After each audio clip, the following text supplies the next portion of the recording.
Punjabi radio ਜੋ ਅੱਜ ਸੁਣ ਰਹੇ ਸਾਰੇ ਸਰੋਤਿਆਂ ਨੂੰ ਬਲਵਿੰਦਰ ਕੌਰ ਵੱਲੋਂ ਪਿਆਰ ਭਰੀ ਸਤਿ ਸ਼੍ਰੀ ਅਕਾਲ। ਤੇ ਜੀ ਪ੍ਰੋਗਰਾਮ ਖਬਰ ਤੇ ਨਜ਼ਰ ਪ੍ਰੋਗਰਾਮ ਦੇ ਵਿੱਚ ਸਾਡੇ ਨਾਲ ਹੋਣਗੇ ਬਲਤੇਜ ਪੰਨੂ ਜੀ। ਪਹਿਲਾਂ ਕੁਝ ਕੁ ਖਬਰਾਂ ਕਰਾਂਗੇ। ਖਬਰਾਂ ਤੋਂ ਪਹਿਲਾਂ ਧੰਨਵਾਦ ਕਰਨਾ ਚਾਹੁੰਦੇ ਹਾਂ ਸਾਡੇ ਸਪਾਂਸਰ ਦਾ, ਜਿਨ੍ਹਾਂ ਨੇ ਇਸ ਪ੍ਰੋਗਰਾਮ ਨੂੰ ਸਪਾਂਸਰ ਕੀਤਾ, ਸਭ ਤੱਕ ਪਹੁੰਚਾਇਆ ਜੀ। ਖਾਲਸਾ ਇੰਸ਼ੋਰੈਂਸ ਏਜੰਸੀ ਵਾਲੇ ਸਾਨੂੰ ਜੀ ਤੋਂ, ਜਿਨ੍ਹਾਂ ਦਾ phone number 4082722500। Gurdeep Singh Baidi Columbus, Ishanjit Singh Kaloti Yuba City ਤੋਂ, ਸਤਨਾਮ ਸਿੰਘ ਸ਼ੇਰਗਿੱਲ ਸਲਮਾ, ਬਹਾਦਰ ਸਿੰਘ ਗਿੱਲ ਫੌਲਰ, ਰਣਵੀਰ ਸਿੰਘ ਰਾਣਾ, ਸੁਰਿੰਦਰ ਸਿੰਘ ਚੌਹਾਨ, ਸਤਨਾਮ ਸਿੰਘ, ਸੁਖਚੈਨ ਸਿੰਘ ਬਿਕਰਸਫੀਲਡ ਤੋਂ, ਸ਼ਿਕਾਗੋ ਪੀਜ਼ਾ ਵਿਦ ਟਵਿਸਟ ਵਾਲੇ, ਜਿਨ੍ਹਾਂ ਤੋਂ ਤੁਸੀਂ ਹਰ ਇੱਕ ਤਰ੍ਹਾਂ ਦਾ ਵੈਜ ਨਾਨ ਵੈਜ ਪੀਜ਼ਾ ਲੈ ਸਕਦੇ ਹੋ। ਇਹਨਾਂ ਦੀਆਂ ਮਠਿਆਈਆਂ ਵੀ ਤੁਸੀਂ ਉਹਨਾਂ ਦਾ ਵੀ ਸਵਾਦ ਦੇਖ ਸਕਦੇ ਹੋ।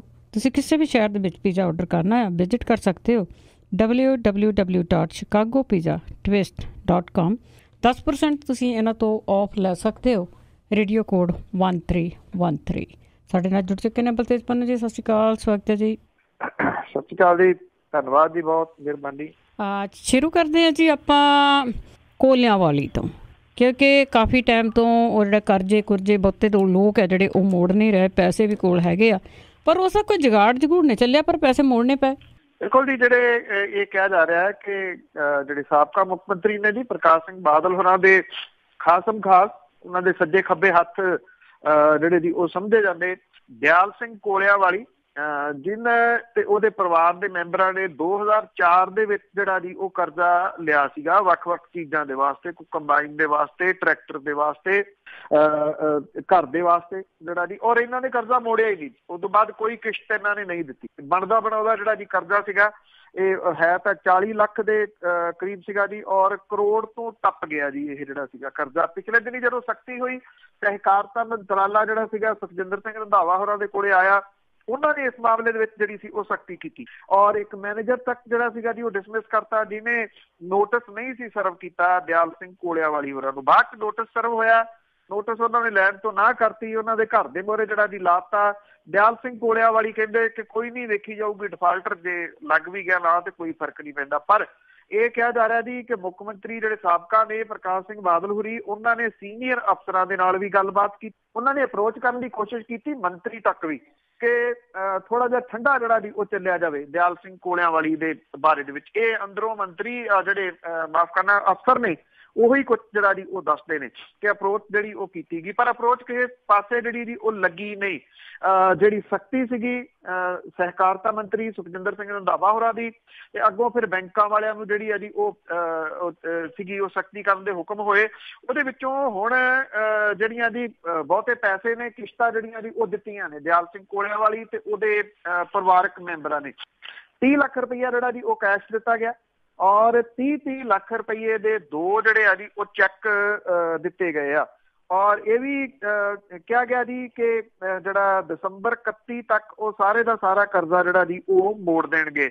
ਸਹਿਕਾਰੀ ਬੈਂਕ ਦੇ ਵੱਡੇ ਦੇਣਦਾਰਾਂ ਦੇ ਖਿਲਾਫ ਕਾਰਵਾਈ ਕਰਨ ਦੀ ਪ੍ਰਕਿਰਿਆ ਜਿਹੜੀ ਸੀ ਉਹ ਸ਼ੁਰੂ ਕਰਨ ਤੇ ਮਗਰੋਂ ਦੇਣਦਾਰਾਂ ਦੇ ਵੱਲੋਂ 5 ਕਰੋੜ ਰੁਪਈਏ ਜਿਹੜੇ ਆ ਜੀ ਉਹ ਜਮ੍ਹਾਂ ਹੋਣ ਤੱਕ ਕਰਵਾਏ ਗਏ ਆ। ਮਲੋਟ ਦੇ ਵੱਡੇ ਦੇਣਦਾਰ ਦਿਆਲ ਸਿੰਘ ਕੋਲਿਆਂ ਵਾਲੀ ਦੇ ਪਰਿਵਾਰ ਦੇ ਵੱਲੋਂ ਜਿਹੜੀ ਆ ਜੀ 2 ਚੈੱਕ ਜਮ੍ਹਾਂ ਕਰਵਾਏ ਗਏ ਆ। ਕੈਸ਼ ਜਿਹੜੇ ਆ ਜੀ 30 ਲੱਖ ਰੁਪਈਆ ਦਿੱਤਾ ਗਿਆ।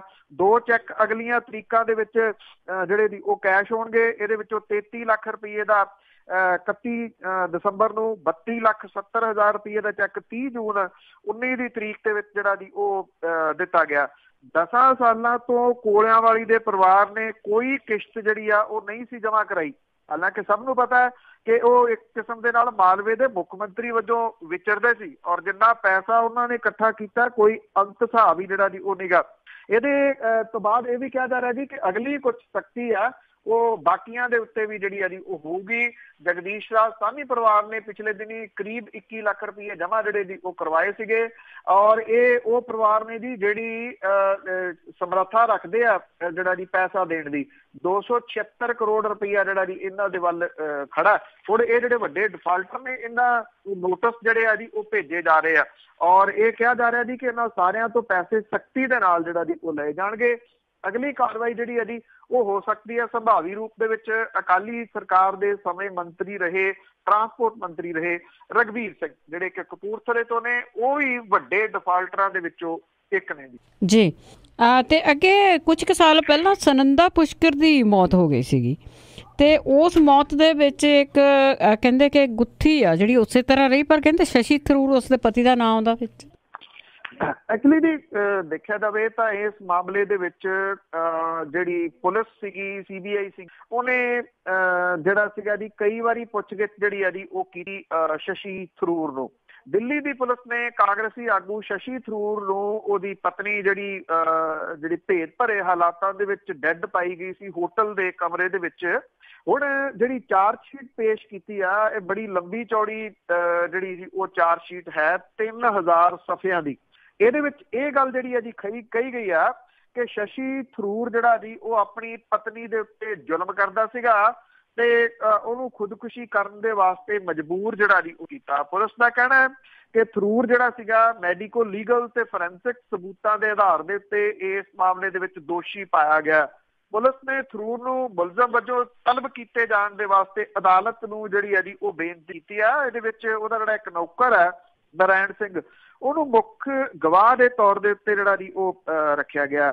ਔਰ ਇਹ 17 ਜਨਵਰੀ ਤੇ 2014 ਦੀ ਰਾਤ ਨੂੰ ਸੁਨੰਦਾ ਪੁਸ਼ਕਰ ਹੋਟਲ ਦੇ ਵਿੱਚ, ਲਗਜ਼ਰੀ ਹੋਟਲ ਦੇ ਵਿੱਚ ਜਿਹੜੀ ਆ ਜੀ ਉਹ ਡੈਡ ਪਾਈ ਗਈ ਸੀਗੀ। ਔਰ ਇਹ ਭੇਦ ਹੀ ਆ ਕਿਉਂਕਿ ਇੱਕ ਤਾਂ ਲੰਮੀ ਚੌੜੀ ਆ ਜੀ ਬਹੁਤ, ਇਹ ਜਿਹੜੀ 3000 ਸਫ਼ਿਆਂ ਦੀ ਇਹ ਚਾਰਜ ਸ਼ੀਟ ਹੈ ਕਿ ਇਹਦੇ ਵਿੱਚ ਕਿਹੜੀਆਂ ਹੋਰ ਚੀਜ਼ਾਂ ਜਿਹੜਾ ਕਿ ਸ਼ਸ਼ੀ ਥਰੂਰ ਨੂੰ ਇਹਦੇ ਵਿੱਚ ਜਿਹੜਾ ਜੀ ਉਹ ਦੋਸ਼ੀ ਬਣਾਇਆ ਗਿਆ। ਇਹਦੇ ਵਿੱਚ ਧਾਰਾ 498A ਜਿਹੜਾ ਜੀ ਪਤੀ ਜਾਂ ਕਿਸੇ ਹੋਰ ਰਿਸ਼ਤੇਦਾਰ ਦੇ ਵੱਲੋਂ ਔਰਤ ਦੇ ਉੱਤੇ ਜ਼ੁਲਮ ਢਾਉਣਾ, 306 ਖੁਦਕੁਸ਼ੀ ਲਈ ਉਕਸਾਉਣਾ ਤਹਿਤ ਮੁਲਜ਼ਮ ਜਿਹੜਾ ਜੀ ਉਹ ਦੱਸਿਆ ਗਿਆ। 498A ਦੇ ਤਹਿਤ 3 ਸਾਲ ਤੱਕ ਤੇ ਧਾਰਾ 306 ਦੇ ਤਹਿਤ 10 ਸਾਲ ਤੱਕ ਦੀ ਸਜ਼ਾ ਜਿਹੜੀ ਆ ਜੀ ਉਹ ਹੋ ਸਕਦੀ ਆ। ਸ਼ਸ਼ੀ ਥਰੂਰ ਦੇ ਜਿਹੜੇ ਚਾਰਜ ਸ਼ੀਟ ਨੂੰ ਉਹਦੇ ਵਕੀਲਾਂ ਨੇ ਬਿਲਕੁਲ ਤਰਕ ਵਿਹੂਣੀ ਜਿਹੜੀ ਜੀ ਉਹ ਕਰਾਰ ਦਿੱਤਾ ਹੈ ਕਿ ਉਹ ਕੇਸ ਦਾ ਸਾਹਮਣਾ ਕਰਨ ਦੇ ਵਾਸਤੇ ਜਿਹੜਾ ਜੀ ਉਹ ਤਿਆਰ ਹੈ। ਇਹ ਵੀ ਕਿਹਾ ਜਾ ਰਿਹਾ ਜੀ ਕਿ ਐਕਚੁਅਲੀ ਜਿਹੜੀ ਪੁਲਿਸ ਆ ਉਹਨੇ ਇੰਨਾ ਟਾਈਮ ਜਿਹੜਾ ਜੀ ਉਹ ਬੀਤ ਜਾਣ ਤੋਂ ਬਾਅਦ ਇਹ ਚਾਰਜ ਸ਼ੀਟ ਜਿਹੜੀ ਆ ਜੀ ਉਹ ਪੇਸ਼ ਕੀਤੀ ਆ। ਜੇ ਇਸ ਕੇਸ ਦੇ ਵਿੱਚ ਸ਼ਸ਼ੀ ਥਰੂਰ ਦੇ ਖਿਲਾਫ ਉਹਨਾਂ ਨੂੰ ਕੋਈ ਸਬੂਤ ਮਿਲਦੇ, ਵੱਡੇ ਸਬੂਤ ਮਿਲਦੇ, ਤਾਂ ਸ਼ਸ਼ੀ ਥਰੂਰ ਦੀ ਦੇਰ ਪਹਿਲਾਂ ਗ੍ਰਿਫਤਾਰੀ ਜਿਹੜੀ ਆ ਜੀ ਉਹ ਹੋ ਸਕਦੀ ਸੀ। ਹੁਣ ਚਾਰਜ ਸ਼ੀਟ ਦੇ ਵਿੱਚ ਉਹਦਾ ਨਾਮ ਆਉਣਾ ਬਿਨਾਂ ਕਿਸੇ ਸ਼ੱਕ ਦੇ ਇੱਕ ਵਾਰੀ ਤਾਂ ਸ਼ਸ਼ੀ ਥਰੂਰ ਦੀਆਂ ਮੁਸ਼ਕਲਾਂ ਜਿਹੜੀਆਂ ਜੀ ਉਹ ਵਧਣਗੀਆਂ। ਪਰ ਮੈਂ ਕਿਹਾ ਕਿ ਬਹੁਤ ਲੰਬੀ ਚੌੜੀ ਇਹ ਜਿਹੜੀ ਜੀ ਚਾਰਜ ਸ਼ੀਟ ਹੈ ਕਿ ਇਹਦੇ ਟੈਕਨੀਕਲ ਪੁਆਇੰਟ ਜਿਹੜੇ ਜੀ ਉਹ ਕਿੰਨੇ ਜਿਹਦੇ ਵਿੱਚ ਜਿਵੇਂ ਜੇ ਅਦਾਲਤ ਉਹਨੂੰ ਸੱਦਦੀ ਆ ਕਿ ਉਹਦੀ ਅਰੈਸਟ ਜਿਹੜੀ ਆ ਜੀ ਉਹ ਹੋ ਸਕਦੀ ਹੈ, ਇਹ ਆਉਣ ਵਾਲੇ ਦਿਨ ਦੱਸਣ ਜੀ। ਅੱਗੇ ਨਵਜੋਤ ਸਿੱਧੂ ਦੀ ਜੇ ਗੱਲ ਕਰੀਏ ਤਾਂ ਬੜਾ ਤੇਜ਼ ਚੱਲਦਾ ਸੀਗਾ, ਪਰ ਅੱਜ ਕੱਲ੍ਹ ਕਿਤੇ ਵੀ ਉਹਨੂੰ ਸੁਣਿਆ ਨਹੀਂ ਜਾਂਦਾ ਤੇ ਉਹਨੇ ਇੱਕ ਮਾਈਨਿੰਗ ਨੀਤੀ ਬਣਾਉਣੀ ਸੀਗੀ, ਪਰ ਉਸਨੂੰ ਖੁੱਡੇ ਲਾਈਨ ਲਾਉਣ ਦੀਆਂ ਤਿਆਰੀਆਂ। ਬਿਲਕੁਲ ਜੀ। ਇੱਕ ਤਾਂ ਇਸ ਮਾਮਲੇ ਦੇ ਵਿੱਚ ਇਹ ਕਿਹਾ ਜਾ ਰਿਹਾ ਜੀ ਕਿ ਸੁਪਰੀਮ ਕੋਰਟ ਦੇ ਹੁਕਮਾਂ ਤੋਂ ਬਾਅਦ ਰੇਤ ਤੇ ਬੱਜਰੀ ਦੀਆਂ 39 ਖੱਡਾਂ ਦਾ ਜਿਹੜਾ ਠੇਕੇਦਾਰਾਂ ਨੇ ਸਮਰਪਣ ਜਿਹੜਾ ਜੀ ਉਹ ਕਰ ਦਿੱਤਾ। ਨਵੀਆਂ 171 ਖੱਡਾਂ ਦੇ ਉੱਤੇ ਕੰਮ ਪੰਜਾਬ ਕੈਬਨਿਟ ਦੇ ਵੱਲੋਂ ਨਵੀਂ ਮਾਈਨਿੰਗ ਨੀਤੀ ਨੂੰ ਮਨਜ਼ੂਰੀ ਦਿੱਤੇ ਜਾਣ ਦੇ ਮਗਰੋਂ ਜਿਹੜਾ ਜੀ ਉਹ ਸ਼ੁਰੂ ਹੋਊਗਾ। ਉਸ ਸਮੇਂ ਤੱਕ ਰੇਤ ਤੇ ਬੱਜਰੀ ਦੀਆਂ ਕੀਮਤਾਂ ਜਿਹੜੀਆਂ ਜੀ ਉਹ ਚੜੀਆਂ ਰਹਿਣਗੀਆਂ। ਸਥਾਨਕ ਸਰਕਾਰਾਂ ਬਾਰੇ ਮੰਤਰੀ ਨਵਜੋਤ ਸਿੰਘ ਸਿੱਧੂ ਹੋਰਾਂ ਦੇ ਵੱਲੋਂ ਮਾਈਨਿੰਗ ਦੇ ਬਾਰੇ ਦੇ ਵਿੱਚ ਪੇਸ਼ ਕੀਤੀ ਗਈ ਜਿਹੜੀ ਨਵੀਂ ਨੀਤੀ ਆ ਉਹਨੂੰ ਖੁੱਡੇ ਲਾਉਂਦਿਆਂ ਹੋਇਆਂ ਪੰਜਾਬ ਸਰਕਾਰ ਦੇ ਵੱਲੋਂ ਨਵੀਂ ਮਾਈਨਿੰਗ ਨੀਤੀ ਲਿਆਉਣ ਦੀ ਜਿਹੜੀ ਜੀ ਉਹ ਸੰਭਾਵਨਾ ਹੈ। ਨਵਜੋਤ ਸਿੰਘ ਸਿੱਧੂ ਹੋਰਾਂ ਦੇ ਵੱਲੋਂ ਦਿੱਤੇ ਗਏ ਕਈ ਸੁਝਾਵਾਂ ਦੇ ਨਾਲ ਉਹਨਾਂ ਦੇ ਕੈਬਨਿਟ ਸਾਥੀ ਜਿਹੜੇ ਆ ਜੀ ਉਹ ਰਾਜੀ ਨੇਗੇ, ਜਿਹਦੇ 'ਚ ਮਿਨਰਲ ਡਿਵੈਲਪਮੈਂਟ ਕਾਰਪੋਰੇਸ਼ਨ ਸਥਾਪਿਤ ਕਰਨਾ, ਪੂਰਾ ਮਾਈਨਿੰਗ ਕਾਰੋਬਾਰ ਸਰਕਾਰ ਦੇ ਵੱਲੋਂ ਆਪਣੇ ਅਧੀਨ ਲੈਣ ਦੇ ਸੁਝਾਅ ਸ਼ਾਮਲ ਨੇ। ਜਿਹੜੇ ਤ੍ਰਿਪਤ ਰਜਿੰਦਰ ਸਿੰਘ ਬਾਜਵਾ ਨੇ ਉਹ ਇਹ ਕਹਿੰਦੇ ਆ ਕਿ ਨਵਜੋਤ ਸਿੰਘ ਸਿੱਧੂ ਵੱਲੋਂ ਪੇਸ਼ ਕੀਤੀ ਗਈ ਜਿਹੜੀ ਨੀਤੀ ਆ ਇਹਨੂੰ ਹੂਬਹੂ ਲਾਗੂ ਨਹੀਂ ਕੀਤਾ ਜਾ ਸਕਦਾ ਕਿਉਂਕਿ ਇਹਦੇ ਵਿੱਚ ਨਵਜੋਤ ਸਿੰਘ ਸਿੱਧੂ ਦੇ ਨਿੱਜੀ ਵਿਚਾਰ ਸ਼ਾਮਲ ਹੈ। ਉਹ ਇਹ ਕਹਿੰਦੇ ਆ ਕਿ ਉਹ ਭਾਵੇਂ ਨੀਤੀ ਤਿਆਰ ਕਰਨ ਵਾਲੀ ਸਬ ਕਮੇਟੀ 'ਚ ਸ਼ਾਮਲ ਸੀਗੇ ਪਰ ਉਹਨਾਂ ਰਿਪੋਰਟ ਵੇਖੀ ਨਹੀਂ ਅਜੇ ਤੱਕ। ਇਹ ਬੜੀ ਆਪਣੇ ਆਪ ਦੇ ਵਿੱਚ ਹੈਰਾਨਗੀ ਹੈ ਜੀ। ਜੇ ਕਮੇਟੀ ਦੇ ਵਿੱਚ ਕਿਉਂਕਿ 3 ਮੰਤਰੀਆਂ ਦੇ ਉੱਤੇ ਆਧਾਰਿਤ ਇਹ ਕਮੇਟੀ ਸੀਗੀ, ਕੋਈ ਇੰਨੇ ਤਾਂ ਹੈ ਨਹੀਂ ਸੀਗੇ ਜਿਹੜੇ ਪੜ੍ਹਦੇ ਨਾ, ਉਹਨਾਂ ਦਾ ਇਹ ਕਹਿਣਾ ਕਿ ਉਹਨਾਂ ਨੇ ਇਹ ਰਿਪੋਰਟ ਵੇਖੀ ਨਹੀਂ, ਇਹ ਹੈਰਾਨਗੀ ਜਿਹੜੀ ਜੀ ਉਹ ਪ੍ਰਗਟ ਕਰਨ ਵਾਲੀ ਜਿਹੜੀ ਉਹ ਗੱਲ ਹੈ। ਬਾਜਵਾ ਹੋਰੀ ਕਹਿੰਦੇ ਆ ਕਿ ਨੀਤੀ ਤਿਆਰ ਕਰਨ ਦੇ ਵਾਸਤੇ ਸਾਂਝੀਆਂ ਕੋਸ਼ਿਸ਼ਾਂ ਜਿਹੜੀਆਂ ਜੀ ਉਹ ਹੋਣੀਆਂ ਚਾਹੀਦੀਆਂ ਨੇ। ਉਹਨਾਂ ਨੇ ਕਿਹਾ ਕਿ ਜਿਹੜੇ ਨਵਜੋਤ ਸਿੰਘ ਸਿੱਧੂ ਹੋਰਾਂ ਦੀ ਤਜਵੀਜ਼ ਦੇ ਵਿਰੁੱਧ ਸਰਕਾਰ ਦੇ ਵੱਲੋਂ ਸ਼ੁਰੂ 'ਚ ਰੇਤ ਤੇ ਬੱਜਰੀ ਦੀਆਂ 5 ਖੱਡਾਂ ਨੂੰ ਜਿਹੜਾ ਜੀ ਆਪਣੇ ਅਧੀਨ ਲਏ ਜਾਣ ਦੀ ਸੰਭਾਵਨਾ ਹੈ ਔਰ ਇਹਨਾਂ ਖੱਡਾਂ ਦੀ ਸਫਲਤਾ ਤੋਂ ਬਾਅਦ ਜਿਹੜਾ ਜੀ ਦੇਖਿਆ ਜਾਊਗਾ ਕਿ ਇਹ ਜਿਹੜੀ ਹੈ ਜੀ ਅੱਗੇ ਪੂਰੇ ਤਰੀਕੇ ਦੇ ਨਾਲ ਜਿਹੜੀ ਆ ਉਹ ਲਾਗੂ ਕੀਤੀ ਜਾ ਸਕਦੀ ਹੈ ਜਾਂ ਨਹੀਂ। ਇਹ ਕਿਹਾ ਜਾ ਰਿਹਾ ਜੀ ਕਿ ਐਕਚੁਅਲੀ ਜਿਹੜਾ ਇਹਦੇ ਲਾਗੂ ਹੋਣ ਦੇ ਆਸਾਰ ਜਿਹੜੇ ਆ ਜੀ ਉਹ ਬਹੁਤ ਘੱਟ ਹੈ। ਸਿੱਧੂ ਹੋਰਾਂ ਨੇ ਕਿਹਾ ਸੀਗਾ ਕਿ ਜੇ ਉਹਨਾਂ ਦੇ ਵੱਲੋਂ ਕੀਤੀ ਗਈ ਮਾਈਨਿੰਗ ਨੀਤੀ ਨੂੰ ਲਾਗੂ ਕੀਤਾ ਗਿਆ ਤਾਂ ਇਹਦੇ ਨਾਲ ਸਰਕਾਰ ਨੂੰ 5000 ਕਰੋੜ ਰੁਪਏ ਦੀ ਕਮਾਈ ਜਿਹੜੀ ਹੈ ਜੀ ਉਹ ਹੋਊਗੀ। ਔਰ ਇੱਕ ਹੋਰ ਜਿਹੜੇ ਮੰਤਰੀ ਆ ਜੀ ਉਹ ਇਹ ਕਹਿੰਦੇ ਆ ਕਿ ਸਾਲਾਨਾ ਔਸਤਨ 1 ਕਰੋੜ 60 ਲੱਖ ਟਨ ਰੇਤ ਮੰਗਦੀ ਹੈ ਤੇ ਜੇ 100 ਕਿਊਬਿਕ ਫੁੱਟ ਰੇਤ ਦੀ ਕੀਮਤ 1000 ਰੁਪਏ ਤੈਅ ਕੀਤੀ ਜਾਂਦੀ ਹੈ ਤਾਂ ਟਰਾਂਸਪੋਰਟ ਤੇ ਮਜ਼ਦੂਰਾਂ ਦੀ ਲਾਗਤ ਰਲਾ ਕੇ ਇਹਦੀ ਕੀਮਤ 2000 ਕਰੋੜ ਰੁਪਏ ਬਣ ਜਾਊਗੀ। ਔਰ ਇਹਦੇ ਨਾਲ ਸਰਕਾਰ ਨੂੰ 100 ਤੋਂ 200 ਕਰੋੜ ਰੁਪਏ ਪ੍ਰਤੀ 100 ਕਿਊਬਿਕ ਫੁੱਟ ਜਾਂ 225 ਤੋਂ 250 ਕਰੋੜ ਰੁਪਏ ਸਾਲਾਨਾ ਜਿਹੜੀ ਹੈ ਜੀ ਉਹ ਕਮਾਈ ਹੋ ਸਕਦੀ ਹੈ। ਜਦੋਂ ਇਹ ਰਿਪੋਰਟ ਤਿਆਰ ਹੋਈ ਸੀ, ਇਹ ਆਈ ਸੀਗੀ, ਮੈਂ ਉਦੋਂ ਵੀ ਇਹ ਗੱਲ ਕਹੀ ਸੀ ਕਿ ਰਿਪੋਰਟ ਆ ਗਈ, ਰਿਪੋਰਟ ਤਿਆਰ ਹੋ ਗਈ। ਅਗਲੇ ਦਿਨ ਕੈਬਨਿਟ ਦੀ ਮੀਟਿੰਗ ਸੀਗੀ, ਉਹਦੇ ਵਿੱਚ ਇਸ ਰਿਪੋਰਟ ਨੂੰ ਜਿਹੜਾ ਜੀ ਵਿਚਾਰਿਆ ਤੱਕ ਨਹੀਂ ਗਿਆ। ਭਾਵ ਕਿ ਰਿਪੋਰਟਾਂ ਤਿਆਰ ਹੋ ਵੀ ਗਈਆਂ ਤਾਂ ਫਿਰ ਜਿਨ੍ਹਾਂ ਨੇ ਇੰਪਲੀਮੈਂਟ ਕਰਨੀ ਹੈ ਜੀ ਉਹ ਕਿਵੇਂ ਇੰਪਲੀਮੈਂਟ ਇਹਨੂੰ ਹੋਣ ਦੇਣਗੇ, ਖਾਸ ਤੌਰ ਦੇ ਉੱਤੇ ਨਵਜੋਤ ਸਿੰਘ ਸਿੱਧੂ ਹੋਰਾਂ ਦੇ ਸੁਝਾਵਾਂ ਦੇ ਅਨੁਸਾਰ। ਕਿਉਂਕਿ ਇੱਕ ਗੱਲ ਸਭ ਨੂੰ ਪਤਾ ਹੈ ਕਿ ਮਾਈਨਿੰਗ ਦੇ ਪਿੱਛੇ ਕੌਣ ਨੇ, ਰਾਜਨੀਤਿਕ ਲੋਕ ਹੀ ਤਾਂ ਹੈ ਨੇ। ਜਦੋਂ ਸਰਕਾਰ ਬਦਲਦੀ ਆ ਸਭ ਤੋਂ ਪਹਿਲਾਂ ਇਹ ਰੇਤਾ ਵੱਲ ਨੂੰ ਤਾਂ ਭੱਜਦੇ ਆ, ਕਿਉਂਕਿ ਸਭ ਤੋਂ ਜ਼ਿਆਦਾ ਕਮਾਈ ਕਰੋੜਾਂ ਅਰਬਾਂ ਰੁਪਏ ਦੀ ਇਸੇ ਹੀ ਬਿਜ਼ਨਸ ਤੋਂ ਹੈ ਜੀ। ਇਸ ਕਰਕੇ ਉਹ ਕਿਵੇਂ ਚਾਹੁੰਣਗੇ ਕਿ ਸਰਕਾਰ ਦੇ ਹੱਥਾਂ ਦੇ ਵਿੱਚ ਜਿਹੜੀ ਹੈ ਜੀ ਇਹ ਆ ਜੇ ਤੇ ਮਾਈਨਿੰਗ ਦੀ ਨਵੀਂ ਨੀਤੀ ਲਾਗੂ ਹੋ ਜਾਏ। ਇਸ ਕਰਕੇ ਹਾਲ ਦੀ ਘੜੀ ਠੰਡੇ ਬਸਤੇ 'ਚ ਇਹ ਪੈਂਦੀ ਜਾਪਦੀ। ਬਿਲਕੁਲ ਜੀ, ਕੋਈ ਵੀ ਪਾਰਟੀ ਆ ਜਾਏ ਪਹਿਲਾਂ ਆਪਣਾ ਹੀ ਸੋਚਦੀ ਆ ਕਿ ਸਾਨੂੰ ਕਿਸ ਤਰ੍ਹਾਂ ਫਾਇਦਾ ਹੋਊਗਾ ਤੇ ਅੱਗੇ ਸ਼ਾਮ ਲੇਟਾਂ ਜੀ ਉਹਨਾਂ ਦੀ ਗੱਲ ਹੁੰਦੀ ਰਹਿੰਦੀ ਆ ਕਿ ਕਾਫੀ ਟਾਈਮ ਤੋਂ ਦੱਬੀਆਂ ਪਈਆਂ ਆ, ਪਰ ਇਹ ਦੱਬੀਆਂ ਹੋਈਆਂ ਜ਼ਮੀਨਾਂ ਵੱਲ ਸਰਕਾਰ ਧਿਆਨ ਦਊਗੀ। ਦੇਖੋ ਜੀ, ਇਹ ਸਮੇਂ ਦੇ ਉੱਤੇ ਜਿਹੜੀ ਹੈ ਜੀ ਇਹ ਗੱਲ ਆਉਂਦੀ ਆ, ਪਰ ਇਹ ਵੀ ਕਿਹਾ ਜਾਂਦਾ ਜੀ ਕਿ ਇੰਨੀ ਜ਼ਮੀਨ ਇਹ ਦੱਬੀ ਪਈ ਆ, ਦੱਬੀ ਵੀ ਜਿਹੜੀ ਜੀ ਉਹ ਬਹੁਤੀ ਤਾਂ ਵੱਡੇ ਲੋਕਾਂ ਨੇ ਦੱਬੀ ਆ।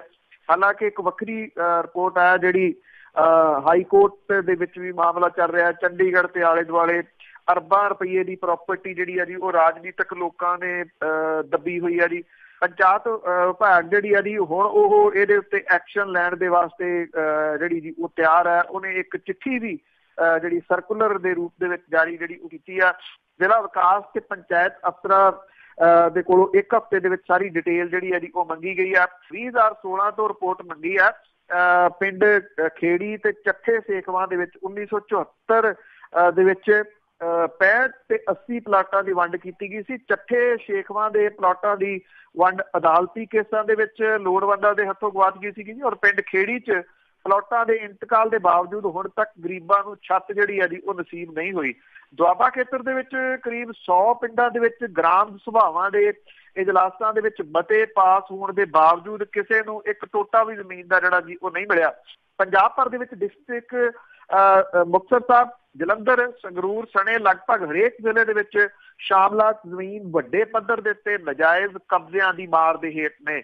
ਸਮੇਂ ਦੇ ਉੱਤੇ ਸਰਕਾਰਾਂ ਜਿਹੜੀਆਂ ਦੀ ਉਹਨਾਂ ਦੇ ਵੱਲੋਂ ਸ਼ਾਮਲਾਤ ਜ਼ਮੀਨਾਂ ਤੇ ਗਰੀਬਾਂ ਨੂੰ ਉਹਨਾਂ ਲਈ ਕੱਟੇ ਪਲਾਟਾਂ ਦੇ ਕਬਜ਼ੇ ਤੱਕ ਜਿਹੜੇ ਜੀ ਉਹ ਨਹੀਂ ਮਿਲੇ।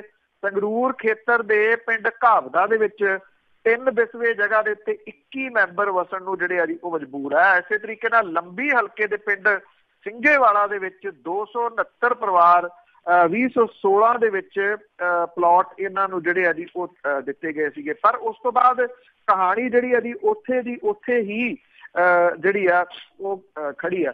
ਹੋਰਾ ਵੀ ਅੱਗੇ ਪਿੱਛੇ ਜਿਹੜੀ ਆ ਜੀ ਉਹ ਨਹੀਂ ਹੋਈ। ਜਿਹੜੇ ਇਹ ਸਾਰੇ ਉਡੀਕ ਦੇ ਵਿੱਚ ਨੇ ਜੀ। ਜਿਹੜੇ ਜ਼ਿਆਦਾ ਪਰਿਵਾਰ ਨੇ ਉਹ ਖੁੱਡਿਆਂ ਵਰਗੇ ਤੰਗ ਤੇ ਕੱਚੇ ਘਰਾਂ ਦੇ ਵਿੱਚ ਆਪਣੀ ਜ਼ਿੰਦਗੀ ਜਿਹੜੀ ਆ ਜੀ ਉਹ ਹੰਢਾ ਰਹੇ ਨੇ। ਪਿਛਲੇ 2 ਸਾਲਾਂ ਤੋਂ ਜਿਹੜੇ ਪਲਾਟ ਧਾਰਕ ਨੇ ਉਹਨਾਂ ਨੂੰ ਕਬਜ਼ਾ ਦਿਵਾਉਣ ਦੇ ਵਾਸਤੇ ਪ੍ਰਸ਼ਾਸਨ ਜਿਹੜਾ ਜੀ ਉਹਨੇ ਆਪਣਾ ਫਰਜ਼ ਨਹੀਂ ਨਿਭਾਇਆ। ਹੁਣ ਇੱਕ ਵਾਰੀ ਫੇਰ ਸਰਕਾਰ ਜਿਹੜੀ ਆ ਜੀ ਉਹ ਉੱਠੀ ਆ, ਸੋ ਦੇਖਦੇ ਆ ਇਹ ਉੱਠ ਕੇ ਦੁਬਾਰਾ ਸੌ ਜਾਂਦੀ ਆ ਜਾਂ ਇਸ ਮਾਮਲੇ ਦੇ ਉੱਤੇ ਕੋਈ ਨਾ ਕੋਈ ਅਗਲਾ ਐਕਸ਼ਨ ਜਿਹੜਾ ਜੀ ਉਹ ਹੁੰਦਾ ਜੀ। ਤੇ ਅੱਗੇ ਗੱਲ ਕਰਦੇ ਹਾਂ ਜੀ ਨਵਜੋਤ ਸਿੱਧੂ ਦੀ। ਇਸ ਦੇ ਲਈ ਅੱਜ ਦਾ ਦਿਨ ਬੜਾ ਅਹਿਮ ਆ, ਜਿਹੜਾ ਇੱਕ ਇੱਥੇ ਕੇਸ ਚੱਲਦਾ ਸੀ ਉਸ ਦਾ ਫੈਸਲਾ ਅੱਜ ਆ ਸਕਦਾ। 1988 ਦਾ ਇਹ ਜਿਹੜਾ ਜੀ ਮਾਮਲਾ ਹੈ, ਬਹੁਤ ਪੁਰਾਣਾ ਮਾਮਲਾ। ਥੱਲੇ ਜਿਹੜੀ ਹੇਠਲੀ ਅਦਾਲਤ ਆ ਜੀ ਉਹਦੇ ਵਿੱਚੋਂ ਨਵਜੋਤ ਸਿੱਧੂ ਤੇ ਉਹਦੇ ਸਾਥੀ ਬਰੀ ਹੋ ਗਏ ਸੀਗੇ। ਇੱਥੇ ਪਟਿਆਲੇ ਦੇ ਵਿੱਚ ਸ਼ੇਰਾਂਵਾਲਾ ਗੇਟ, ਜਿੱਥੇ ਕਿ ਸਟੇਟ ਬੈਂਕ ਆਫ ਪਟਿਆਲਾ ਹੁੰਦਾ ਸੀਗਾ। ਸਟੇਟ ਬੈਂਕ ਆਫ ਪਟਿਆਲਾ ਤਾਂ ਖਤਮ ਹੋ ਗਿਆ ਕਿਉਂਕਿ ਮਰਜ ਹੋ ਗਿਆ। ਸਟੇਟ ਬੈਂਕ ਆਫ ਇੰਡੀਆ ਜਿਹੜਾ ਜੀ ਬਣ ਗਿਆ। ਉੱਥੇ ਪਾਰਕਿੰਗ ਨੂੰ ਲੈ ਕੇ ਹੋਈ ਇੱਕ ਜਿਹੜੀ ਲੜਾਈ ਸੀ, ਇਹਦੇ ਵਿੱਚ ਇੱਕ ਮੌਤ ਜਿਹੜੀ ਹੈ ਜੀ ਉਹ ਵਿਅਕਤੀ ਦੀ ਹੋ ਗਈ ਸੀਗੀ। ਸਿੱਧੂ ਹੁਰੀ ਜਿਹੜੇ ਨੇ ਜੀ ਉਹਨਾਂ ਨੇ ਇਹ ਜਿਹੜਾ ਜੀ ਆਖਿਆ ਕਿ ਪੱਖ ਉਹਨਾਂ ਦਾ ਇਹ ਹੈ ਕਿ ਇਹ ਵਿਅਕਤੀ ਦੀ ਦਿਲ ਦਾ ਦੌਰਾ ਪੈਣ ਕਰਕੇ ਮੌਤ ਜਿਹੜੀ ਆ ਜੀ ਉਹ ਹੋਈ ਸੀ, ਜਦੋਂ ਕਿ ਮਰਨ ਵਾਲਾ ਜਿਹੜਾ ਵਿਅਕਤੀ ਸੀਗਾ ਉਹਦੇ ਜਿਹੜੇ ਰਿਸ਼ਤੇਦਾਰ ਨੇ ਉਹ ਇਹ ਕਹਿੰਦੇ ਨੇ ਕਿ ਉਹਦੀ ਕੁੱਟਮਾਰ ਕੀਤੀ ਗਈ ਸੀ, ਜਿਹਦੇ ਕਰਕੇ ਉਹਦੀ ਮੌਤ ਹੋ ਗਈ। ਹੇਠਲੀ ਅਦਾਲਤ ਨੇ ਬਰੀ ਕਰਤਾ, ਹਾਈ ਕੋਰਟ ਨੇ ਜਿਹੜੀ ਸੀ ਉਹ ਸਜ਼ਾ ਕਰਤੀ ਸੀ ਨਵਜੋਤ ਸਿੰਘ ਸਿੱਧੂ ਹੋਰਾਂ ਨੂੰ, ਔਰ ਉਹਦੇ ਜਿਹੜਾ ਜੀ ਉਹਨੂੰ ਚੈਲੰਜ ਉਹਨਾਂ ਨੇ ਸੁਪਰੀਮ ਕੋਰਟ ਦੇ ਵਿੱਚ ਕੀਤਾ ਸੀਗਾ। ਜਿਹੜੇ ਮਾਨਯੋਗ ਜੱਜ ਨੇ ਉਹਨਾਂ ਨੇ ਦੋਨਾਂ ਧਿਰਾਂ ਦੀ ਗੱਲ ਜਿਹੜੀ ਜੀ ਸੁਣੀ ਔਰ ਲਿਖਤੀ ਰੂਪ ਦੇ ਵਿੱਚ ਜਿਹੜਾ ਜੀ ਦੇਣ ਦੇ ਵਾਸਤੇ ਆਖਿਆ ਸੀਗਾ, ਲਿਖਤੀ ਰੂਪ ਦੇ ਵਿੱਚ ਦੇ ਦਿੱਤਾ। ਜਿਨ੍ਹਾਂ ਦੇ ਕੋਲੇ ਹੈ ਜੇ ਚਲਾਮੇਸ਼ਵਰ ਉਹਨਾਂ ਨੇ ਕਿਉਂਕਿ ਰਿਟਾਇਰ ਹੋ ਜਾਣਾ ਜੀ ਜੂਨ ਦੇ ਵਿੱਚ, ਇਸ ਕਰਕੇ ਉਹ ਉਦੋਂ ਪਹਿਲਾਂ ਇਸ ਮਾਮਲੇ ਨੂੰ ਜਿਹੜਾ ਜੀ ਨਿਬੇੜਨਾ ਚਾਹੁੰਦੇ ਆ। ਅੱਜ ਇੱਥੋਂ ਦੇ ਸਮੇਂ ਦੇ ਮੁਤਾਬਕ ਇਹ 10:30 ਤੋਂ ਬਾਅਦ ਕਿਸੇ ਸਮੇਂ ਵੀ ਫੈਸਲਾ ਜਿਹੜਾ ਜੀ ਉਹ ਆ ਸਕਦਾ ਆ। ਹੁਣ ਤੋਂ ਤਕਰੀਬਨ ਘੰਟਾ ਬਾਅਦ ਬੜਾ ਕੁਝ ਨਿਰਭਰ ਜਿਹੜਾ ਜੀ ਕਰੂਗਾ ਇਸ ਫੈਸਲੇ ਦੇ ਉੱਤੇ। ਜੇ ਤਾਂ ਨਵਜੋਤ ਸਿੰਘ ਸਿੱਧੂ ਹੋਰੀ ਇਸ ਮਾਮਲੇ ਦੇ ਵਿੱਚ ਸੁਪਰੀਮ ਕੋਰਟ ਉਹਨਾਂ ਦੀ ਜਿਹੜੀ ਸਜ਼ਾ ਆ ਉਹਨੂੰ ਰੱਦ ਕਰ ਦਿੰਦੀ ਆ, ਉਹ ਉਹਨਾਂ ਦੀਆਂ ਦਲੀਲਾਂ ਮੰਨ ਲੈਂਦੀ ਆ ਕਿ ਇਹ ਨੈਚੁਰਲ ਡੈਥ ਹੋਈ ਸੀਗੀ ਬੰਦੇ ਦੀ, ਫਿਰ ਤਾਂ ਨਵਜੋਤ ਸਿੰਘ ਸਿੱਧੂ ਹੋਰਾਂ ਦੀਆਂ ਅੜਚਣਾਂ ਨੇ ਤਕਰੀਬਨ ਖਤਮ ਜਿਹੜੀਆਂ ਹੋ ਜਾਣਗੀਆਂ। ਜਿਵੇਂ ਤੁਸੀਂ ਗੱਲ ਕਰ ਰਹੇ ਸੀ ਉਹਨਾਂ ਦੇ ਚੁੱਪ ਰਹਿਣ ਨੂੰ, ਜਿਹੜਾ ਮਜਬੂਰੀ ਦੇ ਵਿੱਚ ਉਹਨਾਂ ਨੂੰ ਚੁੱਪ ਰਹਿਣਾ ਪੈ ਰਿਹਾ। ਪੰਜਾਬ ਸਰਕਾਰ ਨੇ ਜਿਹੜਾ ਆਪਣਾ ਪੱਖ ਦੱਸਿਆ ਸੀਗਾ ਜੀ ਉਹ ਉਹਨਾਂ ਦੇ ਅਗੇਂਸਟ ਦੱਸਿਆ, ਔਰ ਹਾਲਾਂਕਿ ਇਹਨੂੰ ਮੁੱਖ ਮੰਤਰੀ ਹੋਰੀ ਜਿਹੜਾ ਜੀ ਇਹ ਕਹਿੰਦੇ ਰਹੇ ਕਿ ਨਹੀਂ ਇਹ ਕਹਿਣਾ ਹੀ ਪੈਣਾ ਸੀਗਾ, ਸਰਕਾਰ ਜਾ ਨਹੀਂ ਸੀ ਸਕਦੀ, ਉਲਟ ਜਿਹੜੀ ਆ ਜੀ ਉਹਨਾਂ ਦੇ ਤੋਂ ਹੁਣ ਜਿਹੜਾ ਜੀ ਇਹਦਾ ਜੇ ਉਹ ਫੈਸਲਾ ਜੀ ਉਹਨਾਂ ਦੇ ਅਗੇਂਸਟ ਆਉਂਦਾ, ਇਹਦੀ ਜਿਹੜੀ ਹਾਈ ਕੋਰਟ ਵਾਲੀ ਸਜ਼ਾ ਹੈ ਉਹ ਬਹਾਲ ਰਹਿੰਦੀ ਆ, ਤੇ ਫਿਰ ਨਵਜੋਤ ਸਿੰਘ ਸਿੱਧੂ ਹੋਰਾਂ ਦੇ ਵਾਸਤੇ ਇੱਕ ਵੱਡੀਆਂ ਮੁਸ਼ਕਲਾਂ ਜਿਹੜੀਆਂ ਜੀ ਪੈਦਾ ਹੋ ਜਾਣਗੀਆਂ। ਇਹਨੂੰ ਉਹਨਾਂ ਦਾ ਰਾਜਨੀਤੀ ਦੇ ਵਿੱਚੋਂ ਐਗਜ਼ਿਟ ਦੇ ਰੂਪ ਦੇ ਵਿੱਚ ਵੀ ਜਿਹੜਾ ਜੀ ਉਹ ਦੇਖਿਆ ਜਾਊਗਾ। ਨਵਜੋਤ ਸਿੰਘ ਸਿੱਧੂ ਹੋਰਾਂ ਦੇ ਉੱਤੇ ਇਸ ਕੇਸ ਦੀ ਤਲਵਾਰ ਜਿਹੜੀ ਹੈ ਜੀ ਬੀਤੇ ਕਈ ਸਾਲਾਂ ਤੋਂ ਲਟਕਦੀ ਜਿਹੜਾ ਜੀ ਉਹ ਰਹੀ ਹੈ। ਇਹ ਵੀ ਕਿਹਾ ਜਾਂਦਾ ਹੈ ਕਿ ਇਹਦੇ ਵਿੱਚ ਕਿਤੇ ਨਾ ਕਿਤੇ ਰਾਜਨੀਤੀ ਵੀ ਜਿਹੜੀ ਹੈ ਜੀ ਉਹ ਹੁੰਦੀ ਰਹੀ ਹੈ। ਸੋ ਅੱਜ ਦਾ ਦਿਨ ਜਿਹੜਾ ਜੀ ਇਹ ਬੜਾ ਅਹਿਮ ਰਹੂਗਾ ਕਿ ਕੀ ਉਹ ਜਿਹੜਾ ਜੀ ਪੰਜਾਬ ਦੀ ਰਾਜਨੀਤੀ, ਜਿੱਥੇ ਉਹ ਕੈਬਨਿਟ ਮੰਤਰੀ ਨੇ, ਉਹ ਲੋਕ ਸਭਾ ਦੇ ਮੈਂਬਰ ਵੀ ਜਿਹੜਾ ਪੰਜਾਬ ਤੋਂ ਰਹਿ ਚੁੱਕੇ ਨੇ, ਉਹਨਾਂ ਨੇ ਜਿਹੜੀਆਂ ਚੋਣਾਂ ਲੜੀਆਂ ਨੇ, ਅੰਮ੍ਰਿਤਸਰ ਤੋਂ ਉਹ ਮੈਂਬਰ ਪਾਰਲੀਮੈਂਟ ਰਹੇ ਨੇ, ਕੀ ਇਹ ਉਹਨਾਂ ਦੀ ਰਾਜਨੀਤੀ ਦਾ ਜਿਹੜਾ ਜੀ ਐਂਡ ਹੋਊਗਾ ਜਾਂ ਫਿਰ ਉਹ ਪੱਕੇ ਪੈਰੀ ਜਿਹੜਾ ਜੀ ਆ ਜਾਂਦੇ ਨੇ। ਇਹ ਨਿਰਭਰ ਕਰੂਗਾ ਹੁਣ ਤੋਂ ਕੁਝ ਸਮੇਂ ਤੋਂ ਬਾਅਦ। ਜੀ ਜਿਸ ਦਾ ਫੈਸਲਾ ਲੱਗਦਾ ਕਿ ਅੱਜ ਹੀ ਹੋ ਜਾਊਗਾ। ਤੇ ਅੱਗੇ ਆਪਾਂ ਲੁਧਿਆਣੇ ਦੇ ਫਲਾਈਓਵਰ ਦੀ ਜੇ ਗੱਲ ਕਰੀਏ ਤੇ ਸਮੇਂ ਤੇ ਇਹ ਫਲਾਈਓਵਰ ਆ ਜਿਹੜਾ ਉਹ ਨਿਊਜ਼ ਦੇ ਵਿੱਚ ਹੀ ਰਹਿੰਦਾ ਆ ਤੇ ਉਹ ਚੂਹਿਆਂ ਨੇ ਖਾ ਲਿਆ ਕਹਿੰਦੇ। ਐਕਚੁਅਲੀ ਜੀ ਇਹ ਲੁਧਿਆਣੇ ਦੇ ਵਿੱਚ ਇੱਕ ਹਿੱਸੇ ਨੂੰ ਦੂਜੇ ਦੇ ਨਾਲ ਜੋੜਦਾ, ਔਰ ਇਹ ਲੁਧਿਆਣੇ ਸ਼ਹਿਰ ਦੀ ਲਾਈਫ ਲਾਈਨ ਜਿਹੜੀ ਹੈ ਜੀ ਉਹ ਕਹੀ ਜਾਂਦੀ ਆ, ਕਿਉਂਕਿ ਗਿੱਲ ਰੋਡ ਫਲਾਈਓਵਰ ਜਿਹੜਾ ਜੀ ਇੱਥੇ ਮਿੱਟੀ ਧੱਸ ਗਈ ਔਰ ਸਲੈਬਾਂ ਜਿਹੜੀਆਂ ਸੀਗੀਆਂ ਉਹ ਡਿੱਗ ਪਈਆਂ। ਪ੍ਰਸ਼ਾਸਨ ਜਿਹੜਾ ਸੀਗਾ ਜੀ ਉਹਨੂੰ ਪੈ ਗਈ ਹੱਥਾਂ ਪੈਰਾਂ ਦੀ, ਦੋਨੋਂ ਪਾਸੇ ਤੋਂ ਇਹਨੂੰ ਬੰਦ ਕਰ ਦਿੱਤਾ ਗਿਆ ਜੀ। ਗਿੱਲ ਰੋਡ ਫਲਾਈਓਵਰ ਜਿਹੜਾ ਸੀਗਾ, ਇਹਦੇ ਬੰਦ ਹੋਣ ਦੇ ਨਾਲ ਟ੍ਰੈਫਿਕ ਦੀ ਵੱਡੀ ਸਮੱਸਿਆ ਜਿਹੜੀ ਹੈ ਜੀ ਉਹ ਸ਼ਹਿਰ ਦੇ ਅੰਦਰ ਖੜੀ ਹੋ ਗਈ ਆ। ਇਹ ਆਖਿਆ ਗਿਆ ਜੀ ਕਿ ਫਲਾਈਓਵਰ ਦੁਬਾਰਾ ਜਿਹੜਾ ਜੀ ਮੁਰੰਮਤ ਤੋਂ ਬਾਅਦ ਸ਼ੁਰੂ ਕੀਤਾ ਜਾਊਗਾ। ਕਿੰਨੀ ਦੇਰ ਇਹਨੂੰ ਲੱਗਦੀ ਆ ਇਹ ਕੁਛ ਨਹੀਂ ਅਜੇ ਜਿਹੜਾ ਜੀ ਉਹ ਦੱਸਿਆ ਗਿਆ। ਨਗਰ ਨਿਗਮ ਦੇ ਜਿਹੜੇ ਅਧਿਕਾਰੀ ਆ ਉਹ ਪੁਲ ਦੀਆਂ ਜਿਹੜੀਆਂ ਸਲੈਬਾਂ ਨੇ ਉਹ ਡਿੱਗਣ ਤੋਂ ਪਿੱਛੇ ਚੂਹਿਆਂ ਨੂੰ ਦੋਸ਼ੀ ਜਿਹੜਾ ਜੀ ਉਹ ਠਹਿਰਾ ਰਹੇ ਆ, ਔਰ ਇਹ ਕਹਿ ਰਿਹਾ ਕਿ ਜਿਹੜੇ ਮਿੱਟੀ ਆ ਉਹ ਚੂਹਿਆਂ ਕਰਕੇ ਜਿਹੜੀ ਆ ਉਹ ਧੱਸ ਗਈ ਆ। ਔਰ ਇਹ ਵੀ ਜਿਹੜੇ ਦੀ ਸ਼ਿਕਾਇਤ ਕਰਨ ਵਾਲੇ ਕਹਿੰਦੇ ਆ ਕਿ ਇੱਥੇ ਪੁਲ ਦੇ ਥੱਲੇ ਕੂੜਾ ਜਿਹੜਾ ਸੀਗਾ ਜੀ ਉਹ ਸੁੱਟਿਆ ਜਾਂਦਾ, ਉਹਦੇ ਵਿੱਚੋਂ ਚੂਹੇ ਜਿਹੜੇ ਸੀ ਉਹ ਵੱਡੇ ਪੈਦਾ ਹੋ ਗਏ, ਜਿਨ੍ਹਾਂ ਨੇ ਅਸਲ ਦੇ ਵਿੱਚ ਇਸ ਪੁਲ ਨੂੰ ਜਿਹੜਾ ਉਹ ਖੋਖਲਾ ਕਰ ਦਿੱਤਾ। 2008 ਦੇ ਵਿੱਚ ਇਸ ਪੁਲ ਨੂੰ 2 ਸਾਲਾਂ ਦੇ ਵਿੱਚ 23 ਕਰੋੜ ਤੇ 15 ਲੱਖ ਰੁਪਏ ਦੀ ਲਾਗਤ ਦੇ ਨਾਲ ਜਿਹੜਾ ਜੀ ਉਹ ਤਿਆਰ ਕੀਤਾ ਗਿਆ ਸੀਗਾ ਜੀ। ਜਿਹੜਾ ਫਲਾਈਓਵਰ ਦੇ ਜਿਹੜਾ ਜੀ ਫਿਲਿੰਗ ਏਰੀਆ, ਇਹਦੀਆਂ ਸਲੈਬਾਂ ਜਿਹੜੀਆਂ ਜੀ ਉਹ ਡਿੱਗੀਆਂ ਨੇ। ਹੁਣ ਸਵਾਲ ਜਿਹੜਾ ਜੀ ਇੱਕ ਵੱਡਾ ਉੱਠ ਕੇ ਇਹ ਖੜਾ ਹੋ ਰਿਹਾ, ਜਿਹੜੇ ਸਿਆਸੀਕਰਨ ਵੀ ਇਹਦਾ ਹੋ ਰਿਹਾ, ਜਿਹੜੇ ਬੈਂਸ ਭਰਾ ਨੇ ਉਹਨਾਂ ਦੇ ਵੱਲੋਂ ਠੇਕੇਦਾਰਾਂ ਦੇ ਉੱਤੇ, ਔਰ ਜਿਹੜੇ ਰਵਨੀਤ ਸਿੰਘ ਬਿੱਟੂ ਨੇ ਉਹਨੇ ਪਿਛਲੀ ਸਰਕਾਰ ਦੇ ਉੱਤੇ ਇਹਦਾ ਜਿਹੜਾ ਜੀ ਉਹ ਦੋਸ਼ ਵੱਢ ਦਿੱਤਾ ਕਿ ਇਹ ਸਹੀ ਤਰੀਕੇ ਦੇ ਨਾਲ ਜਿਹੜਾ ਜੀ ਉਹ ਨਹੀਂ ਬਣਿਆ। ਕਿਉਂਕਿ ਜਿਸ ਤਰੀਕੇ ਦੇ ਨਾਲ ਇਹ ਜਿਹੜੇ ਪੁਲ ਆ ਜੀ ਬਣਾਏ ਗਏ ਆ, ਜਿਹੜੇ ਫਲਾਈਓਵਰ ਬਣਾਏ ਗਏ ਆ, ਥਾਂ ਦੇ ਉੱਤੋਂ ਨਵੇਂ ਹਾਈਵੇ ਜਿਹੜੇ ਆ ਜੀ ਉਹ ਨਿਕਲੇ ਆ, ਚਾਹੇ ਉਹ ਤੁਸੀਂ ਬਠਿੰਡਾ ਅੰਮ੍ਰਿਤਸਰ ਲੈ ਲਓ ਹਾਈਵੇ ਬਣਿਆ, ਚਾਹੇ ਬਠਿੰਡਾ ਜ਼ੀਰਕਪੁਰ ਹਾਈਵੇ ਬਣਿਆ, ਚਾਹੇ ਲੁਧਿਆਣੇ ਤੋਂ ਮੋਗਾ ਅੱਗੇ ਜਿਹੜਾ ਫਿਰੋਜ਼ਪੁਰ ਨੂੰ ਜਾਂਦਾ ਇਹ ਜਿਹੜਾ ਜੀ ਬਣਿਆ, ਇਹ ਸਾਰੇ ਜਗ੍ਹਾ ਦੇ ਉੱਤੇ ਜਦੋਂ ਸ਼ਹਿਰਾਂ ਦੇ ਵਿੱਚੋਂ ਤੇ ਕਸਬਿਆਂ ਦੇ ਵਿੱਚੋਂ ਨਿਕਲਦਾ ਇਸੇ ਟਾਈਪ ਦੇ ਫਲਾਈਓਵਰ ਜਿਹੜੇ ਆ ਜੀ ਮਿੱਟ ਪਾ ਕੇ ਬਣਾਏ ਗਏ ਆ, ਮਿੱਟੀ ਦੇ ਨਾਲ ਬਣਾਏ ਗਏ ਆ, ਇਹ ਪਿੱਲਰਾਂ ਦੇ ਉੱਤੇ ਨਹੀਂ ਹੈਗੇ ਜੀ। ਔਰ ਜਿੰਨੀ ਇਹ ਮਿੱਟੀ ਜਿਹੜੀ ਆ ਜੀ ਲਿਆ ਕੇ ਬਣਾਈ ਗਈ ਆ, ਇੱਕ ਤਾਂ ਇਹਨੇ ਸ਼ਹਿਰਾਂ ਤੇ ਕਸਬਿਆਂ ਨੂੰ ਡਿਵਾਈਡ ਕਰਤਾ, ਕਿਉਂਕਿ ਮੋਸਟਲੀ ਸਾਰੇ ਸ਼ਹਿਰਾਂ ਤੇ ਕਸਬਿਆਂ ਦੇ ਵਿੱਚੋਂ ਦੀ ਲੰਘੇ ਆ।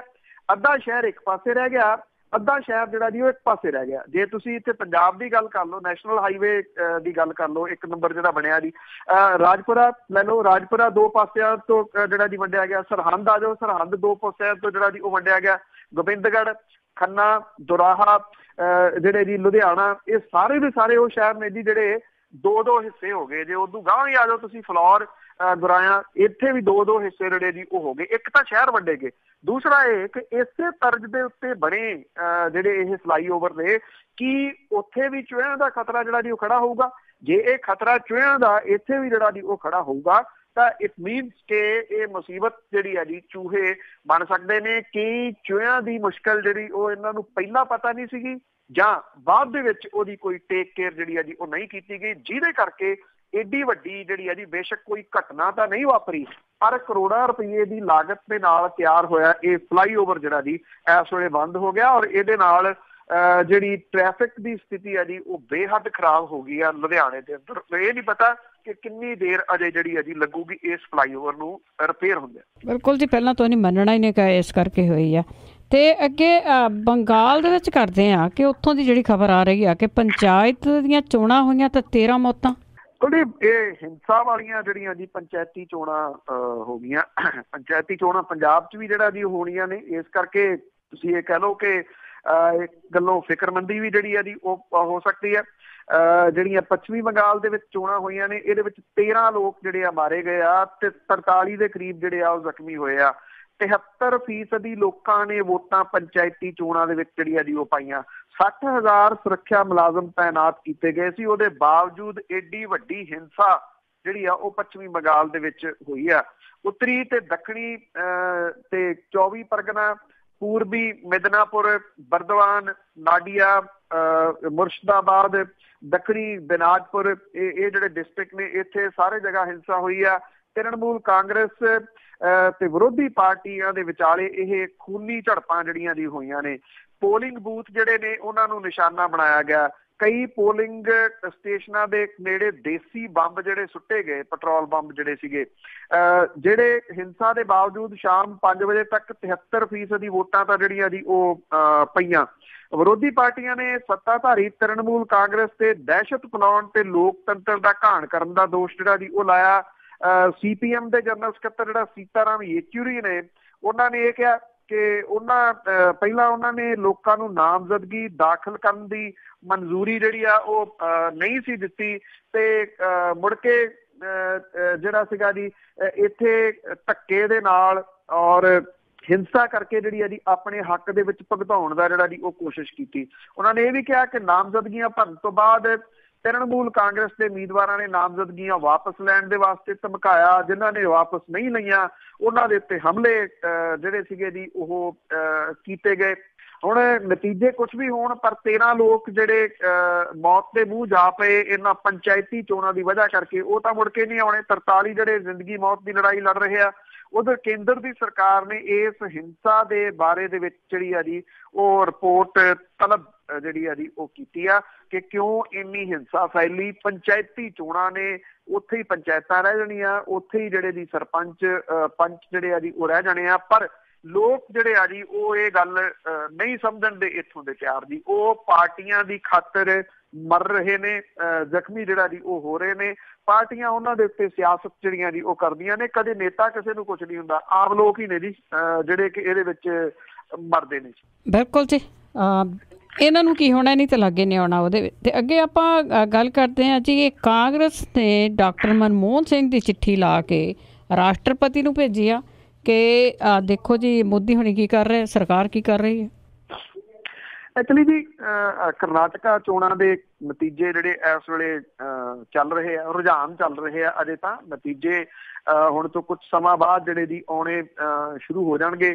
ਦੇਖਦੇ ਹਾਂ ਕਿਸ ਪਾਸੇ ਵੱਲ ਨੂੰ ਜਾਂਦੀ ਬੀਜੇਪੀ। ਅਜੇ ਜਿਹੜੀ ਹੈ ਜੀ ਅੱਗੇ ਹੈ ਰੁਝਾਨਾਂ ਦੇ ਵਿੱਚ ਥੋੜ੍ਹੀ ਜੀ, ਹਾਲਾਂਕਿ ਬਹੁਤ ਵੱਡਾ ਫਰਕ ਨਹੀਂ ਗਾ। JDS ਜਿਹੜੀ ਹੈ ਜੀ ਉਹਦੇ ਹੱਥ ਗੇਮ ਰਹਿਣੀ ਆ। ਕਿਸੇ ਪਾਰਟੀ ਦੀ ਸਰਕਾਰ ਜਿਹੜੀ ਆ ਉੱਥੇ ਬਣੇ, ਕੋਈ ਜਿੱਤੇ ਕੋਈ ਹਾਰੇ, ਇੱਕ ਗੱਲ ਜ਼ਰੂਰ ਹੈ ਕਿ ਅਹੁਦੇ ਜਿਹੜੇ ਉੱਚ ਅਹੁਦੇ ਨੇ ਉਹਨਾਂ ਦੀ ਜਿਹੜੀ ਮਰਿਆਦਾ ਹੈ ਉਹ ਜ਼ਰੂਰ ਹਾਰ ਗਈ ਉੱਥੇ ਜੀ। ਜਿਸ ਲੈਵਲ ਦੇ ਉੱਤੇ ਚੋਣ ਪ੍ਰਚਾਰ ਹੋਇਆ, ਕਦੀ ਕਿਸੇ ਨੇ ਸੋਚਿਆ ਨਹੀਂ ਸੀਗਾ ਕਿ ਇਸ ਲੈਵਲ ਦੇ ਉੱਤੇ ਵੀ ਜਿਹੜੀ ਇਹਦੀ ਕਹਾਣੀ ਜਾ ਸਕਦੀ ਆ ਔਰ ਵੱਡੇ ਅਹੁਦਿਆਂ ਦੇ ਉੱਤੇ ਬੈਠੇ ਲੋਕ ਜਿਹੜੇ ਨੇ ਇੰਨੇ ਨੀਵੇਂ ਪੱਧਰ ਦੀ ਸਿਆਸਤ ਜਿਹੜੀ ਆ ਉਹ ਕਰ ਸਕਦੇ ਨੇ। ਕਾਂਗਰਸ ਨੇ ਸਾਬਕਾ ਪ੍ਰਧਾਨ ਮੰਤਰੀ ਡਾਕਟਰ ਮਨਮੋਹਨ ਸਿੰਘ ਤੇ ਕੁਝ ਹੋਰ ਸੀਨੀਅਰ ਆਗੂਆਂ ਦੇ ਵੱਲੋਂ ਜਿਹੜੀ ਦਖਸਤਾ ਵਾਲੀ ਇੱਕ ਚਿੱਠੀ ਰਾਸ਼ਟਰਪਤੀ ਜਿਹੜਾ ਜੀ ਰਾਮਨਾਥ ਕੋਵਿੰਦ ਉਹਨੂੰ ਲਿਖੀ ਹੈ ਜੀ। ਇਹ ਗੱਲ ਆਖੀ ਗਈ ਇਸ ਚਿੱਠੀ ਦੇ ਵਿੱਚ ਕਿ ਉਹ ਪ੍ਰਧਾਨ ਮੰਤਰੀ ਨਰਿੰਦਰ ਮੋਦੀ ਨੂੰ ਉਹਨਾਂ ਤੇ ਹਮਲਿਆਂ ਲਈ ਗੈਰ ਲੋੜੀਂਦੀ, ਡਰਾਉਣ ਵਾਲੀ ਤੇ ਧਮਕੀਆਂ ਭਰੀ ਸ਼ਬਦਾਵਲੀ ਵਰਤਣ ਦੇ ਵਾਸਤੇ ਖਬਰਦਾਰ ਕਰਨ। ਕਰਨਾਟਕਾ ਵਿਧਾਨ ਸਭਾ ਚੋਣਾਂ ਦੇ ਪ੍ਰਚਾਰ ਦਾ ਹਵਾਲਾ ਦਿੰਦਿਆਂ ਹੋਇਆ ਇਹਨਾਂ ਕਾਂਗਰਸੀ ਆਗੂਆਂ ਨੇ ਕਿਹਾ ਕਿ ਨਰਿੰਦਰ ਮੋਦੀ ਹੋਰਾਂ ਦੇ ਵੱਲੋਂ ਪਾਰਟੀ ਆਗੂਆਂ ਨੂੰ ਦਿੱਤੀ ਗਈ ਧਮਕੀ ਦੀ ਨਿਖੇਧੀ ਜਿਹੜੀ ਅੱਜ ਕਰਨੀ ਬਣਦੀ ਆ, ਕਿਉਂਕਿ ਇੱਕ ਜਿਹੜੇ ਅਰਬ ਤੇ 3 ਕਰੋੜ ਲੋਕਾਂ ਦੇ ਸੰਵਿਧਾਨਕ ਤੌਰ ਦੇ ਉੱਤੇ ਚੁਣੇ ਹੋਏ ਪ੍ਰਧਾਨ ਮੰਤਰੀ ਨੂੰ ਇਸ ਤਰ੍ਹਾਂ ਦੇ ਬਿਆਨ ਸ਼ੋਭਾ ਨਹੀਂ ਦਿੰਦੇ। Doctor Manmohan Singh, AK Antony, Ghulam Nabi Azad, Ahmad Patel, P Chidambaram, Ashok Gehlot, ਮਲਕਰਜਨ Kharge, ਕਰਨ ਸਿੰਘ, ਅੰਬਿਕਾ ਸੋਨੀ, ਕਮਲਨਾਥ, ਆਨੰਦ ਸ਼ਰਮਾ, ਮੋਤੀ ਲਾਲ ਵੋਹਰਾ, ਦਿਗਵਿਜੇ ਸਿੰਘ, ਮੁਕੁਲ ਵਾਸਨਿਕ ਦੇ ਸਾਈਨਾਂ ਵਾਲੀ ਇਹ ਜਿਹੜੀ ਚਿੱਠੀ ਆ ਇਹ ਰਾਸ਼ਟਰਪਤੀ ਨੂੰ ਦਿੱਤੀ ਗਈ ਆ। ਕਾਂਗਰਸੀ ਆਗੂਆਂ ਨੇ ਕਰਨਾਟਕ ਦੇ ਹੁਬਲੀ ਦੇ ਵਿੱਚ 6 ਮਈ ਨੂੰ ਨਰਿੰਦਰ ਮੋਦੀ ਹੋਰਾਂ ਵੱਲੋਂ ਦਿੱਤੇ ਗਏ ਭਾਸ਼ਣ ਦਾ ਹਵਾਲਾ ਦਿੱਤਾ, ਜਿੱਥੇ ਉਹਨਾਂ ਨੇ ਕਿਹਾ ਸੀਗਾ कि कांग्रेस के नेता कान खोल कर सुन लीजिए, अगर सीमाओं को पार करोगे तो ये मोदी है लेने के देने पर जाएंगे। चिट्ठी ਦੇ ਨਾਲ ਭਾਸ਼ਣ ਦਾ YouTube ਲਿੰਕ ਵੀ ਦਿੱਤਾ ਗਿਆ। ਚਿੱਠੀ ਦੇ ਵਿੱਚ ਕਿਹਾ ਗਿਆ ਕਿ ਪ੍ਰਧਾਨ ਮੰਤਰੀ ਨਿੱਜੀ ਤੇ ਸਿਆਸੀ ਹਿੱਤਾਂ ਦੀ ਪੂਰਤੀ ਦੇ ਵਾਸਤੇ ਤਾਕਤਾਂ ਦੀ ਦੁਰਵਰਤੋਂ ਜਿਹੜੀ ਆ ਜੀ ਉਹ ਕਰ ਰਹੇ ਨੇ। ਕਾਂਗਰਸੀ ਆਗੂ ਕਹਿੰਦੇ ਨੇ ਕਿ ਮੁਲਕ ਦੇ ਸਾਰੇ ਪ੍ਰਧਾਨ ਮੰਤਰੀਆਂ ਨੇ ਅਹੁਦੇ ਦੀ ਮਰਿਆਦਾ ਨੂੰ ਹੁਣ ਤੱਕ ਕਾਇਮ ਰੱਖਿਆ। ਉਹਨਾਂ ਨੇ ਕਿਹਾ ਕਿ ਕਾਂਗਰਸ ਮੁਲਕ ਦੀ ਸਭ ਤੋਂ ਪੁਰਾਣੀ ਪਾਰਟੀ ਹੈ, ਉਹਨੇ ਕਈ ਚੁਣੌਤੀਆਂ ਤੇ ਧਮਕੀਆਂ ਦਾ ਸਾਹਮਣਾ ਜਿਹੜਾ ਦੀ ਉਹ ਕੀਤਾ। ਚਿੱਠੀ ਦੇ ਮੁਤਾਬਕ, ਸੰਵਿਧਾਨ ਦੇ ਮੁਤਾਬਕ ਰਾਸ਼ਟਰਪਤੀ ਮੁਲਕ ਦੇ ਮੁਖੀ ਨੇ ਤੇ ਉਹ ਪ੍ਰਧਾਨ ਮੰਤਰੀ ਤੇ ਉਹਦੀ ਕੈਬਨਿਟ ਨੂੰ ਸਲਾਹ ਤੇ ਨਿਰਦੇਸ਼ ਜਿਹੜੇ ਆ ਜੀ ਉਹ ਦੇ ਸਕਦੇ ਆ। ਇਹਦੇ ਵਿੱਚ ਕੋਈ ਸ਼ੱਕ ਨਹੀਂ ਜੀ, ਜੋ ਕੁਛ ਕਰਨਾਟਕਾ ਦੇ ਵਿੱਚ ਬੋਲਿਆ ਗਿਆ, ਜਿਹੜੀਆਂ ਧਮਕੀਆਂ ਨੇ ਉਹ ਦਿੱਤੀਆਂ ਗਈਆਂ, ਜਿਹੜਾ ਇਤਿਹਾਸ ਹੈ ਜੀ ਉਹਨੂੰ ਝੂਠ ਦੇ ਤੌਰ ਦੇ ਉੱਤੇ ਜਿਹੜਾ ਜੀ ਉਹ ਪੇਸ਼ ਕੀਤਾ ਗਿਆ। ਮੈਂ ਜਿਵੇਂ ਕਿਹਾ ਜੀ ਕਿ ਕਰਨਾਟਕਾ ਦੇ ਵਿੱਚ ਕੌਣ ਜਿੱਤਦਾ, ਕੌਣ ਹਾਰਦਾ, ਇਹ ਬਾਅਦ ਵਾਲੀ ਜਿਹੜੀ ਗੱਲ ਹੈ। ਪਰ ਉੱਥੇ ਉੱਚ ਅਹੁਦੇ ਤੇ ਅਹੁਦਿਆਂ ਦੇ ਉੱਤੇ ਬੈਠੇ ਹੋਏ ਲੋਕ, ਜੋ ਲੈਂਗੁਏਜ ਉਹਨਾਂ ਨੇ ਜਿਹੜੀ ਆ ਜੀ ਉਹ ਵਰਤੀ ਆ, ਉਹਦੇ ਨਾਲ ਜਿਹੜੇ ਐਥਿਕਸ, ਕੁਛ ਮਾਣ ਮਰਿਆਦਾਵਾਂ ਜਿਹੜੀਆਂ ਹੁੰਦੀਆਂ ਸੀਗੀਆਂ ਜੀ, ਉਹ ਸਾਰੀਆਂ ਦੀਆਂ ਸਾਰੀਆਂ ਹਾਰ ਗਈਆਂ ਇੱਕ ਕਿਸਮ ਦਾ ਜੀ। ਤੇ ਜੀ ਅਸੀਂ ਉਹਨੇ ਇੱਕ ਛੋਟੀ ਜਿਹੀ ਬ੍ਰੇਕ ਤੋਂ ਬਾਅਦ ਪੰਜਾਬੀ ਰੇਡੀਓ ਯੂਐਸ ਸੇ ਸੁਣ ਰਹੇ ਸਾਰੇ ਸਰੋਤਿਆਂ ਦਾ ਇੱਕ ਵਾਰੀ ਫਿਰ ਸਵਾਗਤ ਕਰਦੇ। ਤੁਸੀਂ ਸੁਣ ਰਹੇ ਹੋ ਪੰਜਾਬੀ ਰੇਡੀਓ ਯੂਐਸ ਸੇ ਖਬਰ ਤੇ ਨਜ਼ਰ ਪ੍ਰੋਗਰਾਮ ਹੈ।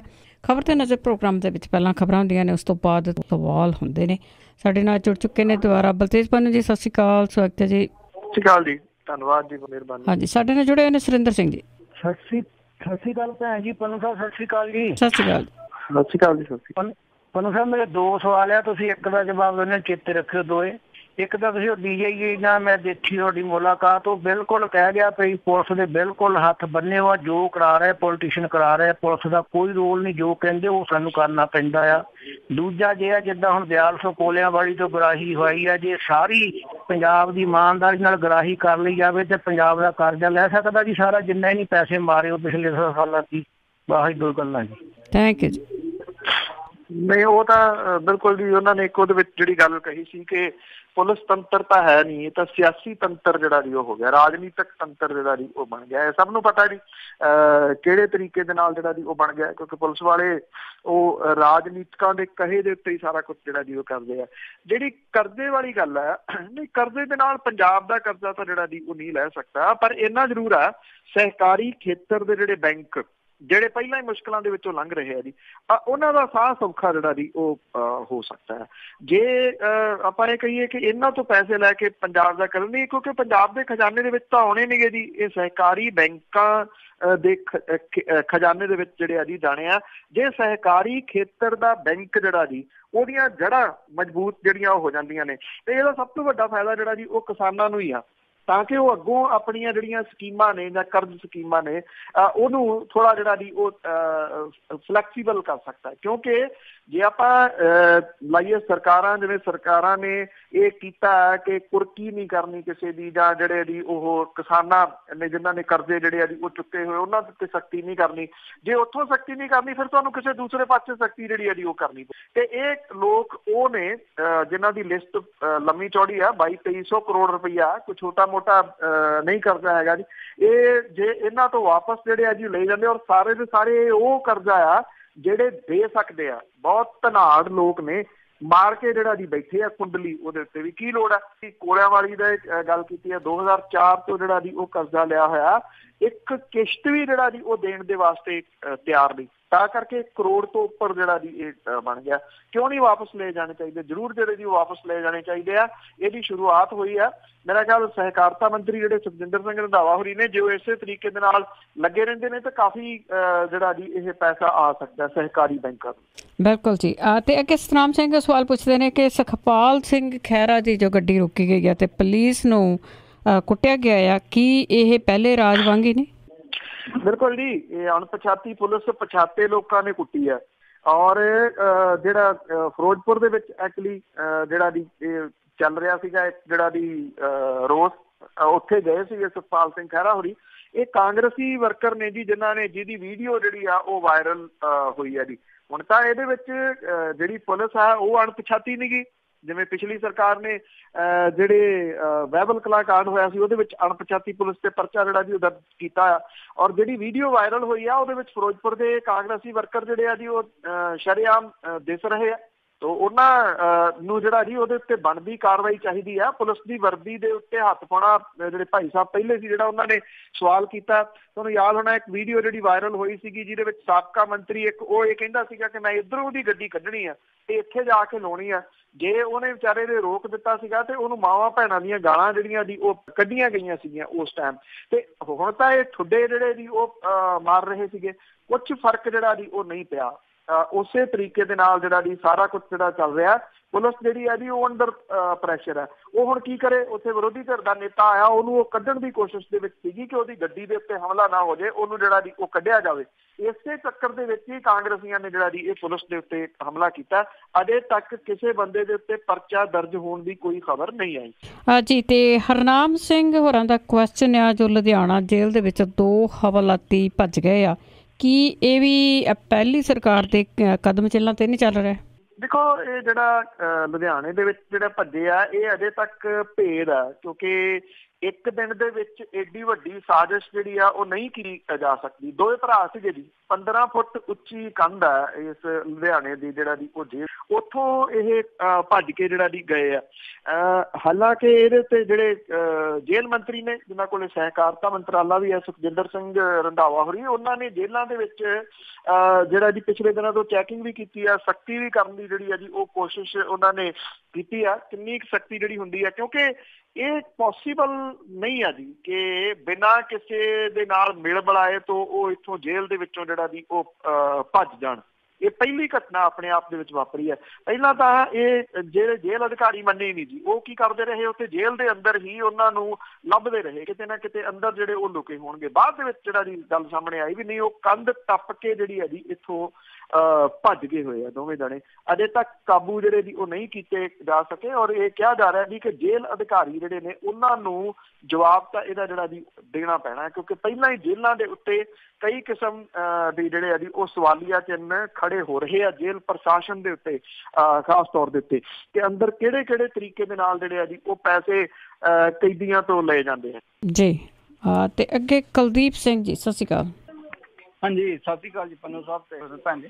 ਤੇ ਮੇਰਾ ਕੁਐਸਚਨ, ਮੈਂ ਬੀਬਾ ਹਰਸਿਮਰਤ ਕੌਰ ਬਾਦਲ ਦੀ ਇੰਟਰਵਿਊ ABP ਵਾਲਿਆਂ ਨਾਲ ਦੇਖ ਰਿਹਾ ਸੀਗਾ, ਤੇ ਉਹਨੇ ਕਿਹਾ ਵੀ ਜਿਹੜੇ ਸਾਡੇ ਤੇ ਇਲਜ਼ਾਮ ਲੱਗੇ ਆ ਵੀ ਉਹ ਜਿਹੜੀ ਗੱਡੀ ਦੀ ਕਿਸ਼ਤਾਂ ਦੇ ਵਿੱਚ ਪੈਸੇ ਦਿੱਤੇ ਆ।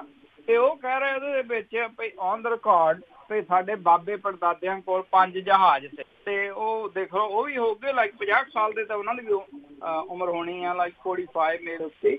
ਪਰ ਉਹਨਾਂ ਦੇ ਦਾਦੇ ਪੜਦਾਦੇ ਉਦੋਂ ਜਹਾਜ਼ ਹੁੰਦੇ ਸੀ ਜੀ, ਥੋੜੀ ਜ਼ਿਆਦਾ ਹੀ ਨਹੀਂ ਕਹਿ ਗਏ ਉਦੋਂ। Thank you. ਕਹਿਣ ਨੂੰ ਤਾਂ ਇੱਕ ਤ੍ਰਿਪੁਰਾ ਦੇ ਜਿਹੜੇ ਮੁੱਖ ਮੰਤਰੀ ਆ ਉਹ ਇਹ ਵੀ ਕਹਿੰਦੇ ਆ ਜੀ, ਦੁਆਪਰ ਦੇ ਵਿੱਚ ਤ੍ਰੇਤੇ ਦੇ ਵਿੱਚ ਹੋਈਆਂ ਲੜਾਈਆਂ ਦੇ ਸਮੇਂ ਇੰਟਰਨੈਟ ਸੀਗਾ, ਸ਼ਾਇਦ ਇਹਦੇ ਨਾਲ ਹੀ ਜਿਹੜਾ ਜੀ ਉਹ ਜੋੜ ਕੇ ਦੇਖਿਆ ਜਾਵੇ ਵੀ ਨਹੀਂ ਜਹਾਜ਼ ਤਾਂ ਵੈਸੇ ਹੈਗਾ ਸੀਗਾ ਜਦੋਂ ਦੀ ਉਹ ਗੱਲ ਕਰਦੇ ਆ, ਉਸ ਟਾਈਮ ਜਹਾਜ਼ ਹੈਗੇ ਸੀਗੇ। ਪਰ ਉਹਨਾਂ ਨੇ ਇਹ ਕਿਹਾ ਜੀ ਕਿ ਗੱਡੀ ਜਿਹੜੀ ਹੈ ਜੀ ਉਹ ਕਿਸ਼ਤਾਂ ਦੇ ਉੱਤੇ ਨਹੀਂ ਸੀ ਆਈ। ਗੱਡੀ ਆਈ ਸੀਗੀ, ਦਿੱਤੀ ਸੀ ਜਾਂ ਨਹੀਂ ਦਿੱਤੀ ਇਹਦਾ ਤਾਂ ਕੋਈ ਸੋਚ ਨਹੀਂ ਦਿੱਤਾ। ਪਰ ਜਿਹੜਾ ਵੈਸੇ ਪੰਜਾਬ ਦੇ ਵਿੱਚ ਪਹਿਲੀ ਵਾਰੀ ਹੋਇਆ, ਕੱਲ ਅਜੀਬ ਕਿਸਮ ਦੀਆਂ ਧੰਨਵਾਦ ਰੈਲੀਆਂ ਹੋਈਆਂ ਜੀ ਇੱਥੇ ਭੁੱਚੋ ਮੰਡੀ ਤੇ ਬਠਿੰਡੇ ਦੇ ਵਿੱਚ, ਅਕਾਲੀ ਦਲ ਨੇ ਕੀਤੀ। ਇਹ ਰੈਲੀਆਂ ਇਸ ਪੱਖੋਂ ਬੜੀਆਂ ਅਜੀਬ ਸੀਗੀਆਂ ਕਿ ਇਹ ਜਿਹੜੇ ਟੋਲ ਪਲਾਜ਼ੇ ਲੱਗੇ ਆ ਜੀ, ਜਿਹੜਾ ਬਠਿੰਡਾ ਵੀਰਕਪੁਰ ਹਾਈਵੇ ਬਣਿਆ, 5 ਟੋਲ ਪਲਾਜ਼ੇ ਇਹ ਤੇ ਲੱਗੇ, ਬਠਿੰਡਾ ਅੰਮ੍ਰਿਤਸਰ 4 ਟੋਲ ਪਲਾਜ਼ੇ ਉਹਦੇ ਉੱਤੇ ਜਿਹੜਾ ਜੀ ਉਹ ਲੱਗੇ। ਇਹ ਧੰਨਵਾਦ ਪਤਾ ਨਹੀਂ ਟੋਲ ਪਲਾਜ਼ਿਆਂ ਦਾ ਕਰਨ ਦੇ ਵਾਸਤੇ ਜਿਹੜੀਆਂ ਰੈਲੀਆਂ ਸੀ ਕੀਤੀਆਂ ਗਈਆਂ, ਬੜੇ ਨੀਵੇਂ ਪੱਧਰ ਦੀ ਭਾਸ਼ਾ ਜਿਹੜੀ ਸੀ ਉੱਥੇ ਬੋਲੀ ਗਈ ਜੀ। ਮਨਪ੍ਰੀਤ ਸਿੰਘ ਬਾਦਲ ਹੋਰਾਂ ਦੇ ਉੱਤੇ ਵੀ ਉਹ ਨਿਸ਼ਾਨੇ ਦੇ ਉੱਤੇ ਖਾਸ ਤੌਰ ਦੇ ਉੱਤੇ ਜਿਹੜੇ ਸੀਗੇ ਜੀ ਉਹ ਰਹੇ, ਕਿਉਂਕਿ ਉਹਨਾਂ ਨੇ ਸਵਾਲ ਇਹੋ ਜਿਹੇ ਜਿਹੜੇ ਜੀ ਉਹ ਰੇਜ਼ ਕਰਤੇ ਵਿਧਾਨ ਸਭਾ ਦੇ ਵਿੱਚ ਕਿ ਉਹ ਖਹਿੜਾ ਨਹੀਂ ਛੱਡ ਰਹੇ ਜਿਹੜਾ ਜੀ ਉਹ ਅਕਾਲੀ ਦਲ ਦਾ, ਉਹਨਾਂ ਨੂੰ ਤੰਗ ਪਰੇਸ਼ਾਨ ਤਾਂ ਕਿਤੇ ਨਾ ਕਿਤੇ ਉਹ ਸਵਾਲ ਕਰ ਰਹੇ। ਜੀ ਜੀ ਬਿਲਕੁਲ। ਤੇ ਅਗਲੇ ਕਾਲਰ ਤੋਂ ਪਹਿਲਾਂ ਇਹ ਇੱਕ ਸਿਮਰਨ ਸਿੰਘ ਦਾ ਸਵਾਲ ਆ ਕਿ ਜਿਹੜੇ ਲੋਕ ਇੱਥੋਂ ਨਾਨ ਪ੍ਰੋਫਿਟ ਨੂੰ ਪੈਸੇ ਭੇਜਦੇ ਆ ਤੇ ਉਹਨਾਂ ਦੇ ਜ਼ਰੀਏ ਹੀ ਉੱਥੇ ਨੌਜਵਾਨ ਮੁੰਡਿਆਂ ਨੂੰ ਅਰੈਸਟ ਕੀਤਾ ਜਾ ਰਿਹਾ। ਦੇਖੋ ਇਹ ਐਕਚੁਅਲੀ ਬੜੀ ਇੱਕ ਗੰਭੀਰ ਜਿਹੜੀ ਹੈ ਜੀ ਸਮੱਸਿਆ ਤੁਸੀਂ ਕਹਿ ਲਓ ਕਿ ਖੜੀ ਹੋ ਰਹੀ ਆ। ਜਦੋਂ ਤੁਸੀਂ ਕਿਸੇ ਨੂੰ ਜਿਹੜਾ ਜੀ ਉਹ ਪੈਸੇ ਭੇਜਦੇ ਹੋ, ਇਸ ਤਰ੍ਹਾਂ ਹੈ ਜੀ ਜੇ ਨੈਟ ਆ ਗਿਆ, ਸੋਸ਼ਲ ਮੀਡੀਆ ਦੇ ਉੱਤੇ ਬੜਾ ਕੁਛ ਜਿਹੜਾ ਜੀ ਉਹ ਚੱਲਦਾ, ਬੜੇ ਵੀਡੀਓਜ਼ ਜਿਹੜੀਆਂ ਜੀ ਉਹ ਵਿਖਾ ਕੇ ਤੇ ਪੈਸੇ ਜਿਹੜੇ ਆ ਜੀ ਉਹ ਲੋਕਾਂ ਤੋਂ ਮੰਗੇ ਜਾਂਦੇ ਆ। ਕੁਛ ਲੋਕਾਂ ਨੇ ਇਹ ਧੰਦਾ ਵੀ ਜਿਹੜਾ ਜੀ ਉਹ ਬਣਾ ਲਿਆ। ਤਾਂ ਇਸ ਕਰਕੇ ਪੈਸੇ ਜਿਹੜਾ ਜੀ ਉਹ ਭੇਜਣ ਤੋਂ ਪਹਿਲਾਂ ਇਹਨਾਂ ਚੀਜ਼ਾਂ ਨੂੰ ਤੁਸੀਂ ਮੇਕ ਸ਼ੋਰ ਜਿਹੜਾ ਜੀ ਉਹ ਕਰੋ ਕਿ ਕਿਸ ਸੰਸਥਾ ਨੂੰ ਤੁਸੀਂ ਜਿਹੜਾ ਜੀ ਉਹ ਪੈਸਾ ਭੇਜ ਰਹੇ ਹੋ, ਉਹ ਕਿਸ ਜਗ੍ਹਾ ਦੇ ਉੱਤੇ ਜਿਹੜਾ ਜੀ ਉਹ ਪੈਸਾ ਲੱਗਣਾ ਆ, ਕੀ ਉਹ ਕਿਸੇ ਦੀ ਮਦਦ ਦੇ ਵਾਸਤੇ ਪੈਸਾ ਲੱਗਣਾ ਹੈ ਜਾਂ ਜਿਹੜਾ ਜੀ ਇੱਕ ਜਿਹੜੀ ਗੱਲ ਮੈਂ ਬੜੀ ਵਾਰੀ ਕਹਿੰਦਾ ਹੁੰਦਾ ਕਿ ਤੁਸੀਂ ਆਪਣੇ ਆਲੇ ਦੁਆਲੇ ਦੇ ਪਿੰਡਾਂ ਦੇ ਵਿੱਚ, ਆਪਣੇ ਪਿੰਡ ਦੇ ਵਿੱਚ, ਆਪਣੇ ਨੇੜੇ ਤੇੜੇ ਦੇ ਪਿੰਡਾਂ ਦੇ ਵਿੱਚ ਜਿਹੜਾ ਜੀ ਆਪ ਹੀ ਪਤਾ ਕਰ ਲਓ ਤੇ ਉਹ ਕਿਤੇ ਬਿਹਤਰ ਆ ਕਿ ਉੱਥੇ ਬੱਚੇ ਜਿਹੜੇ ਆ ਜੀ ਉਹ ਕਿਸੇ ਗਰੀਬ ਦੇ ਪੜ੍ਹਾਉਣ ਵਾਲੇ ਹੈ। ਜੇ ਉਹ ਪੜ੍ਹਾਉਣ ਵਾਲੇ ਆ ਤੁਸੀਂ ਉਹਦੀ ਮਦਦ ਜਿਹੜੀ ਕਰਨੀ ਆ, ਉਂਝ ਕਿਸੇ ਗਰੀਬ ਪਰਿਵਾਰ ਦੀ ਮਦਦ ਕਰਨੀ ਆ, ਸਿੱਧੇ ਤੌਰ ਦੇ ਉੱਤੇ ਜਿਹੜਾ ਜੀ ਉਹ ਕਰੋ। ਕਿਉਂਕਿ ਮੰਨ ਲਓ ਜੇ ਤੁਸੀਂ ਕਿਸੇ ਵਿਅਕਤੀ ਨੂੰ ਭਾਵਨਾਤਮਕ ਜਿਹੜੇ ਵਹਿ ਨੇ ਉਹਦੇ ਚ ਵਹਿ ਕੇ ਕੋਈ ਵੀਡੀਓ ਦੇਖ ਤੁਰੰਤ ਪੈਸੇ ਜਿਹੜੇ ਜੀ ਉਹ ਭੇਜ ਦਿੱਤੇ, ਹੁਣ ਇਹ ਨਹੀਂ ਪਤਾ ਕਿ ਅਗਲਾ ਜਿਹੜਾ ਜੀ ਉਹ ਇਸ ਪੈਸੇ ਨੂੰ ਕਿੱਥੇ ਵਰਤ ਲੂਗਾ। ਜੇ ਉਹਨੇ ਵਰਤ ਲਿਆ, ਕੱਲ ਨੂੰ ਮੰਨ ਲਓ ਉਹਦੇ ਉੱਤੇ ਕੋਈ ਏਦਾਂ ਦਾ ਕਿੰਤੂ ਪਰੰਤੂ ਆ ਗਿਆ, ਪੁਲਿਸ ਕੇਸ ਉਹਦੇ ਉੱਤੇ ਹੋ ਗਿਆ, ਉਹਨੇ ਜਿਹੜਾ ਜੀ ਝੱਟ ਦੇਣੀ ਪੁਲਿਸ ਨੂੰ ਦੱਸ ਦੇਣਾ ਕਿ ਕਿੱਥੋਂ ਜਿਹੜੇ ਪੈਸੇ ਆਏ ਸੀ ਨੇ ਜਿਹੜੇ ਉਹ ਭੇਜ। ਹਾਂ ਇਹ ਟਰਬਲ ਤਾਂ ਜਿਹੜੀ ਹੈ ਜੀ ਉਹ ਬਣ ਰਹੀ, ਕਿਤੇ ਨਾ ਕਿਤੇ ਇਹ ਟਰਬਲ ਬਣ ਰਹੀ ਆ।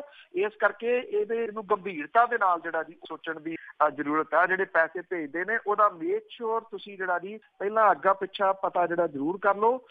ਤੁਸੀਂ ਮਦਦ ਕਰਦੇ ਹੋ, ਤੁਸੀਂ ਕਿਸੇ ਹੋਰ ਵੇ ਦੇ ਨਾਲ ਮਦਦ ਕਰਨੀ ਚਾਹੁੰਦੇ ਹੋ, ਇੱਥੇ ਜਿਹੜੇ ਮਦਦ ਲੈਣ ਵਾਲੇ ਨੇ ਉਹ ਕਿਸੇ ਹੋਰ ਤਰੀਕੇ ਦੇ ਨਾਲ ਜਿਹੜੀ ਹੈ ਜੀ ਇਹ ਮਦਦ ਲੈ ਜਾਂਦੇ ਆ ਤੇ ਜਦੋਂ ਸਮੱਸਿਆ ਖੜੀ ਹੁੰਦੀ ਆ ਫਿਰ ਜਿਨ੍ਹਾਂ ਦੇ ਉੱਤੇ ਪਰਚੇ ਵਗੈਰਾ ਦਰਜ ਹੋ ਜਾਂਦੇ ਉਹਨਾਂ ਨਾਲ ਖੜਦਾ ਕੋਈ ਨਹੀਂ। ਬਿਲਕੁਲ ਜੀ, ਉਹਨਾਂ ਬਾਰੇ ਤਾਂ ਉਹਨਾਂ ਨੂੰ ਫਿਰ ਪੁੱਛਿਆ ਹੀ ਨਹੀਂ ਜਾਂਦਾ। ਅੱਗੇ ਸਾਡੇ ਨਾਲ ਜੁੜੇ ਹੋਏ ਨੇ ਪੌਲ ਜੀ। ਹੈਲੋ, ਸਤਿ ਸ਼੍ਰੀ ਅਕਾਲ। ਮੈਂ ਆਪਣੇ ਬਿਨਾਂ ਮਤਲਬ ਤੋਂ ਉੱਥੇ ਪ੍ਰੋਬਲਮ ਖੜੀਆਂ ਕਰੀ ਰੱਖਦੇ ਹੈਗੇ ਕਈ ਲੋਕ ਹੈਗੇ, ਜਿਵੇਂ ਆਪਣਾ ਮੈਂ ਕੁਆਰ ਸਿੰਘ ਵਾਲਾ ਸੀਗਾ ਉੱਥੇ, ਉਹ ਕਹਿੰਦੇ ਅਖੰਡ ਪਾਠ ਨਹੀਂ ਤੁਸੀਂ ਖਿਲਾ ਸਕਦੇ ਆਪਦੇ, ਜੇ ਉਹਨਾਂ ਦੇ ਕੋਈ ਵੱਡੇ ਵਡੇਰੇ ਹੈਗੇ ਉਹਨਾਂ ਦੀ ਜਿਵੇਂ ਜਗ੍ਹਾ, ਜਿਹੜੇ ਜੱਟ ਲੋਕ ਹੈਗੇ ਉਹਨਾਂ ਦੀ ਜਗ੍ਹਾ ਆਪਣੇ ਕਾਫੀ ਹੈਗੇ, ਸਾਡੇ ਵੀ ਪਿੰਡਾਂ 'ਚ ਹੈਗੀ ਐਂਡ ਸਾਡੀ ਵੀ ਇਹ ਕੀ ਲੋਕ ਚਾਹੁੰਦੇ ਵੀ ਉੱਥੇ ਆਪਾਂ ਨੂੰ ਗਾਉਣ ਵਾਲੇ ਉਹਨਾਂ ਨੂੰ ਸੱਦਣੇ ਚਾਹੀਦੇ ਆ, ਉੱਥੇ ਆਪਣੇ ਸ਼ਰਾਬਾਂ ਵੰਡਣੀਆਂ ਚਾਹੀਦੀਆਂ ਜਾਂ ਉੱਥੇ ਅਖੰਡ ਪਾਠ ਹੋਣਾ ਚਾਹੀਦਾ। ਮੈਂ ਆਪਣੇ ਮਲੂਕਾ ਸਾਹਿਬ ਨਾਲ ਗੱਲ ਕੀਤੀ, ਆਪਣੇ ਕਾਂਗੜ ਨਾਲ ਵੀ ਕੀਤੀ, ਆਪਣੇ ਆਮ ਆਦਮੀ ਪਾਰਟੀ ਨਾਲ, ਉਹ ਕਹਿੰਦੇ ਅਸੀਂ ਸਾਡੇ ਨੈਟ ਇੱਥੇ ਪ੍ਰੋਬਲਮ ਖੜੀਆਂ ਹੁੰਦੀਆਂ ਸੀ। ਹੁਣ ਮੈਂ ਆਪਣੇ ਪੀਰ ਮੁਹੰਮਦ ਨਾਲ ਗੱਲ ਕੀਤੀ, ਪ੍ਰੋਬਲਮ ਸੋਲਵ ਹੋ ਗਈ। ਵੀ ਇਹ ਕਿਉਂ ਬਿਨਾਂ ਮਜ਼ਦੂਰ ਤੋਂ ਏਦਾਂ ਪ੍ਰੋਬਲਮ ਖੜੀਆਂ ਕਰੀ ਜਾਂਦੇ ਜਾਂ ਇਹਦੇ ਪਿੱਛੇ ਕੀ ਉਹ ਧਰਮ ਨਾਲ ਲੋਕਾਂ ਨੂੰ ਸਾਰੀਆਂ ਫੋਰਸਾਂ ਲੱਗੀਆਂ ਹੋਈਆਂ? Thank you. ਚੰਗੀ ਗੱਲ ਹੈ ਜੀ, ਤੁਹਾਡੇ ਫੋਨ ਕੀਤਿਆਂ ਪ੍ਰੋਬਲਮ ਜਿਹੜੀ ਹੈ ਜੀ ਉਹ ਸੋਲਵ ਹੋ ਗਈ ਆ।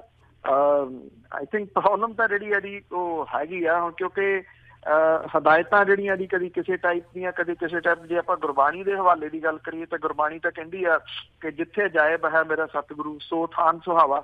ਜਿੱਥੇ ਉਹ ਚਲੇ ਗਿਆ ਉਹ ਜਿਹੜੀ ਹੈ ਜੀ ਜਗ੍ਹਾ ਉਹ ਪਵਿੱਤਰ ਹੋ ਜਾਂਦੀ ਆ। ਪਰ ਕਿਉਂਕਿ ਤੁਹਾਨੂੰ ਪਤਾ ਹੋਣਾ ਕਿ ਇੱਥੇ ਪੰਜਾਬ ਦੇ ਵਿੱਚ ਇਹਦਾ ਮਿਸਯੂਜ਼ ਵੀ ਜਿਹੜਾ ਦੀ ਉਹ ਹੈ। ਕਿਤੇ ਕਬਜ਼ਾ ਕਰਨਾ, ਉੱਥੇ ਮਹਾਰਾਜ ਦੀ ਬੀੜ ਲੈ ਆਓ, ਖੰਡ ਪਾਠ ਜਿਹੜਾ ਦੀ ਉਹ ਖੋਲ ਦਿਓ ਕਿ ਇੱਥੇ ਮੁੜ ਕੇ ਕੋਈ ਚੁੱਕ ਨਾ ਸਕੇ। ਇਸ ਕਰਕੇ ਸ਼ਾਇਦ ਜਿਹੜਾ ਦੀ ਇਹੋ ਜਿਹੀਆਂ ਥਾਵਾਂ ਦੇ ਉੱਤੇ ਜਿਹੜਾ ਸੀਗਾ ਉਹ ਮਨਾਹੀ ਕੀਤੀ ਗਈ ਸੀ। ਦੇਖੋ ਇਹ ਕੋਈ ਵਿਸ਼ਾ ਇਸ ਤਰ੍ਹਾਂ ਦਾ ਤਾਂ ਨਹੀਂ ਹੈਗਾ ਜਿਹਦੇ ਉੱਤੇ ਇਹ ਜਿਹੜਾ ਦੀ ਪ੍ਰਤੀਕਰਮ ਦੇ ਦਿੱਤਾ ਜਾਵੇ, ਆਹ ਕਰ ਲਓ ਜਾਂ ਆਹ ਕਰ ਲਓ। ਆਈ ਥਿੰਕ ਜਿਹੜਾ ਇੰਟਲੈਕਚੁਅਲ ਤਬਕਾ ਹੈ, ਸਿੱਖ ਬੁੱਧੀਜੀਵੀ ਜਿਹੜਾ ਵਰਗਾ ਦੀ, ਉਹਦੀ ਵਿਚਾਰੇ ਦੀ ਇਹਦੇ ਵਿੱਚ ਰਾਏ ਜਿਹੜੀ ਆ ਉਹ ਘੱਟ ਪੁੱਛੀ ਜਾਂਦੀ ਆ। ਜਿਹੋ ਜਿਹੀਆਂ ਹਦਾਇਤਾਂ ਅਕਾਲ ਤਖਤ ਤੇ ਬੈਠੇ ਜਿਹੜੀਆਂ ਦੀ ਉਹ ਦੇਈ ਜਾ ਰਹੇ ਨੇ, ਕਦੀ ਕੁਛ ਦੇਤੀਆਂ ਕਦੇ ਕੁਛ ਦੇਤੀਆਂ, ਇਹ ਉਹਦੇ ਵਿੱਚੋਂ ਹੀ ਨਿਕਲੀਆਂ ਹੋਈਆਂ ਜਿਹੜੀਆਂ ਦੀ ਉਹ ਸਮੱਸਿਆਵਾਂ ਨੇ। ਕਿਉਂਕਿ ਇਹ ਇਹੋ ਜਿਹੀਆਂ ਸਮੱਸਿਆਵਾਂ ਵੱਲ ਨਾ ਉਹਨਾਂ ਦਾ ਕਦੀ ਧਿਆਨ ਪਹਿਲਾਂ ਸੀਗਾ ਨਾ ਹੋਣਾ ਜੀ। ਉਹਨਾਂ ਦਾ ਧਿਆਨ ਤਾਂ ਜਿਹੜਾ ਜੀ ਇਸ ਪਾਸੇ ਵੱਲ ਹੀ ਰਹਿੰਦਾ ਕਿ ਕੋਈ ਫਿਲਮ ਆ ਗਈ, ਸੀਰੀਅਲ ਆ ਗਿਆ, ਉਸ ਪਾਸੇ ਵੱਲ ਬਿਆਨ ਜਿਹੜਾ ਜੀ ਦੇ ਦਿਓ। ਆ ਨਵਾਂ ਜਿਹੜੇ ਪ੍ਰਚਾਰਕ ਨੇ ਉਹਨਾਂ ਨੂੰ ਨੱਥ ਪਾਉਣ ਦੇ ਵਾਸਤੇ ਹੀ ਜਿਹੜਾ ਜੀ ਉਹ ਤੁਰ ਪਏ ਨੇ। ਇਸ ਕਰਕੇ ਜਿੰਨੀ ਦੇਰ ਤੱਕ ਉੱਥੋਂ ਜਿਹੜੀਆਂ ਸਮੱਸਿਆਵਾਂ ਨੇ ਇਹਦਾ ਕੋਈ ਲੰਬਾ ਸੁਹਿਰਦਤਾ ਦੇ ਨਾਲ ਹੱਲ ਜਿਹੜਾ ਜੀ ਉਹ ਨਹੀਂ ਲੱਭਿਆ ਜਾਂਦਾ, ਉਦੋਂ ਤੱਕ ਇਹ ਸਮੱਸਿਆਵਾਂ ਖੜੀਆਂ ਹੁੰਦੀਆਂ ਹੀ ਰਹਿਣਗੀਆਂ। ਨਹੀਂ ਥਾਂ ਥਾਂ ਦੇ ਉੱਤੇ ਜਿਹੜੀਆਂ ਦੀ ਉਹ ਹੁੰਦੀਆਂ ਨੇ। ਹੁਣ ਪਿੱਛੇ ਜੇ ਜਿਹੜੀ ਜੀ ਆਈ ਸੀਗੀ ਕਿ ਗਾਂਧੀ ਹੋਰੀ ਦੇ ਡਾਕਟਰ ਧਰਮਵੀਰ ਗਾਂਧੀ ਨੇ, ਉਹਨਾਂ ਨੇ ਦੇਖੋ ਐਫਰਟ ਕੀਤੀ ਇੱਕ ਕਿ ਮੈਂ ਗ੍ਰਾਂਟ ਉਹਨਾਂ ਪਿੰਡਾਂ ਨੂੰ ਦਊਂਗਾ ਜਿਹੜੇ ਪਿੰਡ ਇੱਕ ਸ਼ਮਸ਼ਾਨ ਘਾਟ ਕਰ ਲੈਣ। ਵੀ ਥਾਵਾਂ ਦੀ ਗੱਲ ਕਰਦੇ ਹੋ, ਇੱਥੇ ਤਾਂ ਸ਼ਮਸ਼ਾਨ ਘਾਟ ਦੋ ਨੇ। ਜਨਰਲ ਵਾਲਿਆਂ ਦਾ ਸ਼ਮਸ਼ਾਨ ਘਾਟ ਵੱਖਰਾ ਆ ਤੇ ਜਿਹੜੇ ਦਲਿਤ ਭਾਈਚਾਰਾ ਉਹਨਾਂ ਦਾ ਸ਼ਮਸ਼ਾਨ ਘਾਟ ਵੱਖਰਾ। ਮਰਨ ਤੋਂ ਬਾਅਦ ਤਾਂ ਕਿਸੇ ਨੇ ਵਾਪਸ ਨਹੀਂ ਆਉਣਾ ਜੀ, ਜਿੱਥੇ ਮਰਜ਼ੀ ਫੂਕ ਦਿਓ। ਉਹਨੂੰ ਫੂਕਣ ਦੇ ਵਾਸਤੇ ਵੀ ਦੋ ਜਿਹੜੇ ਸ਼ਮਸ਼ਾਨ ਘਾਟ ਨੇ। ਜੇ ਇਹੋ ਜਿਹੀ ਜਗ੍ਹਾ ਦੇ ਉੱਤੇ ਵੀ ਲੋਕ ਜਿਹੜੇ ਆ ਜੀ ਉਹ ਇਕੱਠੇ ਨਹੀਂ ਹੋ ਰਹੇ, ਆ ਪੰਚਾਇਤ 'ਚ ਉਹਨਾਂ ਦੀ ਗੱਲ ਕਰਕੇ ਹਟਿਆ। ਹੁਣ ਤੁਸੀਂ ਦੇਖਣਾ ਕਿਸ ਟਾਈਪ ਦੀਆਂ ਦੁਸ਼ਮਣੀਆਂ ਜਿਹੜੀਆਂ ਪੈਣੀਆਂ ਨੇ। ਮੈਂ ਇੱਕ ਡਿਬੇਟ ਸੁਣ ਰਿਹਾ ਸੀਗਾ ਨੈਸ਼ਨਲ ਚੈਨਲ ਦੇ ਉੱਤੇ ਕਰਨਾਟਕਾ ਦੇ ਬਾਰੇ 'ਚ। ਇਹ ਕਿਹਾ ਜਾ ਰਿਹਾ ਕਿ ਕਰਨਾਟਕਾ ਦੇ ਵਿੱਚ ਲੋਕ ਕਿਸੇ ਵੀ ਪਾਰਟੀ ਨਾਲ ਸੰਬੰਧਿਤ ਹੋਣ, 3 ਜਾਣੇ ਬੈਠੇ ਆ, 3 ਵੱਖਰੀਆਂ ਪਾਰਟੀਆਂ ਦੇ ਨਾਲ ਸੰਬੰਧਿਤ ਨੇ, ਉਹ ਕਦੀ ਆਪਸ 'ਚ ਬਹਿਸਦੇ ਨਹੀਂ, ਲੜਦੇ ਨਹੀਂ, ਉਹਦੇ ਉੱਤੇ ਡਿਬੇਟ ਕਰਦੇ ਆ, ਗੱਲ ਕਰਦੇ ਆ ਵੀ ਆਹ ਪਾਰਟੀ ਆ, ਪਖਵਾ ਆ, ਔਰ ਉਹ ਸਮਾਜਿਕ ਜਿਹੜੇ ਰਿਸ਼ਤੇ ਆ ਉਹਦੇ ਵਿੱਚ ਰਾਜਨੀਤੀ ਨਹੀਂ ਆਉਣ ਦਿੰਦੇ। ਇਹ ਕਰਨਾਟਕਾ ਦੇ ਵਿੱਚ ਜਿਹੜੀ ਇਹਦੀ ਗੱਲ ਸੀ। ਨਹੀਂ ਤਾਂ ਅਦਰਵਾਈਜ਼ ਪੱਛਮੀ ਬੰਗਾਲ ਦੀ ਆਪਾਂ ਗੱਲ ਕੀਤੀ ਹੈ, 13 ਲੋਕ ਜਿਹੜੇ ਦੀ ਉਹ ਮਰ ਗਏ, ਆਹੀ ਕੁਛ ਹੈ। ਪੰਜਾਬ ਦੇ ਵਿੱਚ ਪੰਚਾਇਤੀ ਚੋਣਾਂ ਹੋਣੀਆਂ ਨੇ, ਕੀ ਛਿੱਤਰ ਪਤਾੰਗ ਜਿਹੜਾ ਦੀ ਇੱਥੇ ਵਿਧਾਨ ਸਭਾ ਚੋਣਾਂ ਤੋਂ ਬਾਅਦ ਹੋਇਆ, ਕਿੰਨੇ ਕਤਲ ਜਿਹੜੇ ਆ ਦੀ ਉਹ ਹੋ ਗਏ ਆ। ਇਹ ਅੜਬਾਊਪੁਣਾ, ਜੱਟਪੁਣਾ ਜਿਹੜਾ ਦੀ ਇਹ ਦੇਰ ਤੋਂ ਜਿਹੜਾ ਉਹ ਚੱਲੀ ਆ ਰਿਹਾ, ਇਹਦਾ ਕੋਈ ਹੱਲ ਜਿਹੜਾ ਦੀ ਉਹ ਨਹੀਂ ਕੱਢਿਆ ਗਿਆ ਕਦੀ ਵੀ, ਕਿਉਂਕਿ ਇਸ ਪਾਸੇ ਵੱਲ ਧਿਆਨ ਹੀ ਹੈ ਨਹੀਂ ਧਾਰਮਿਕ ਆਗੂਆਂ ਜੀ। ਤੇ ਅਖੀਰਲਾ ਸਵਾਲ ਹੈ ਜੀ ਬਲਵੰਤ ਸਿੰਘ ਹੋਰਾਂ ਵੱਲੋਂ, ਸ਼ਾਹਕੋਟ ਦੀ ਚੋਣ ਬਾਰੇ ਪੁੱਛ ਰਿਹਾ ਵੀ ਲੋਕਾਂ ਦਾ ਝੁਕਾਅ ਕਿੱਧਰ ਹੈ। ਦੇਖੋ ਅਜੇ ਤਾਂ ਜਿਹੜਾ ਕਿਹਾ ਜਾ ਸਕਦਾ, ਅਜੇ ਵੀ ਜਿਹੜਾ ਚੋਣ ਅਖਾੜਾ ਸ਼ਾਹਕੋਟ ਦਾ ਉਹ ਭਖਿਆ ਨਹੀਂ।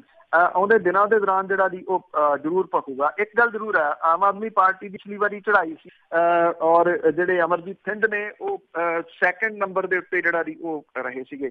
ਬਹੁਤੀ ਟੇਕ ਤਾਂ ਉਹ ਆਮ ਆਦਮੀ ਪਾਰਟੀ ਦੀਆਂ ਵੋਟਾਂ ਦੇ ਉੱਤੇ ਆ ਕਿ ਉਹ ਕਿਸ ਪਾਸੇ ਵੱਲ ਨੂੰ ਝੁਕਦੀਆਂ ਨੇ।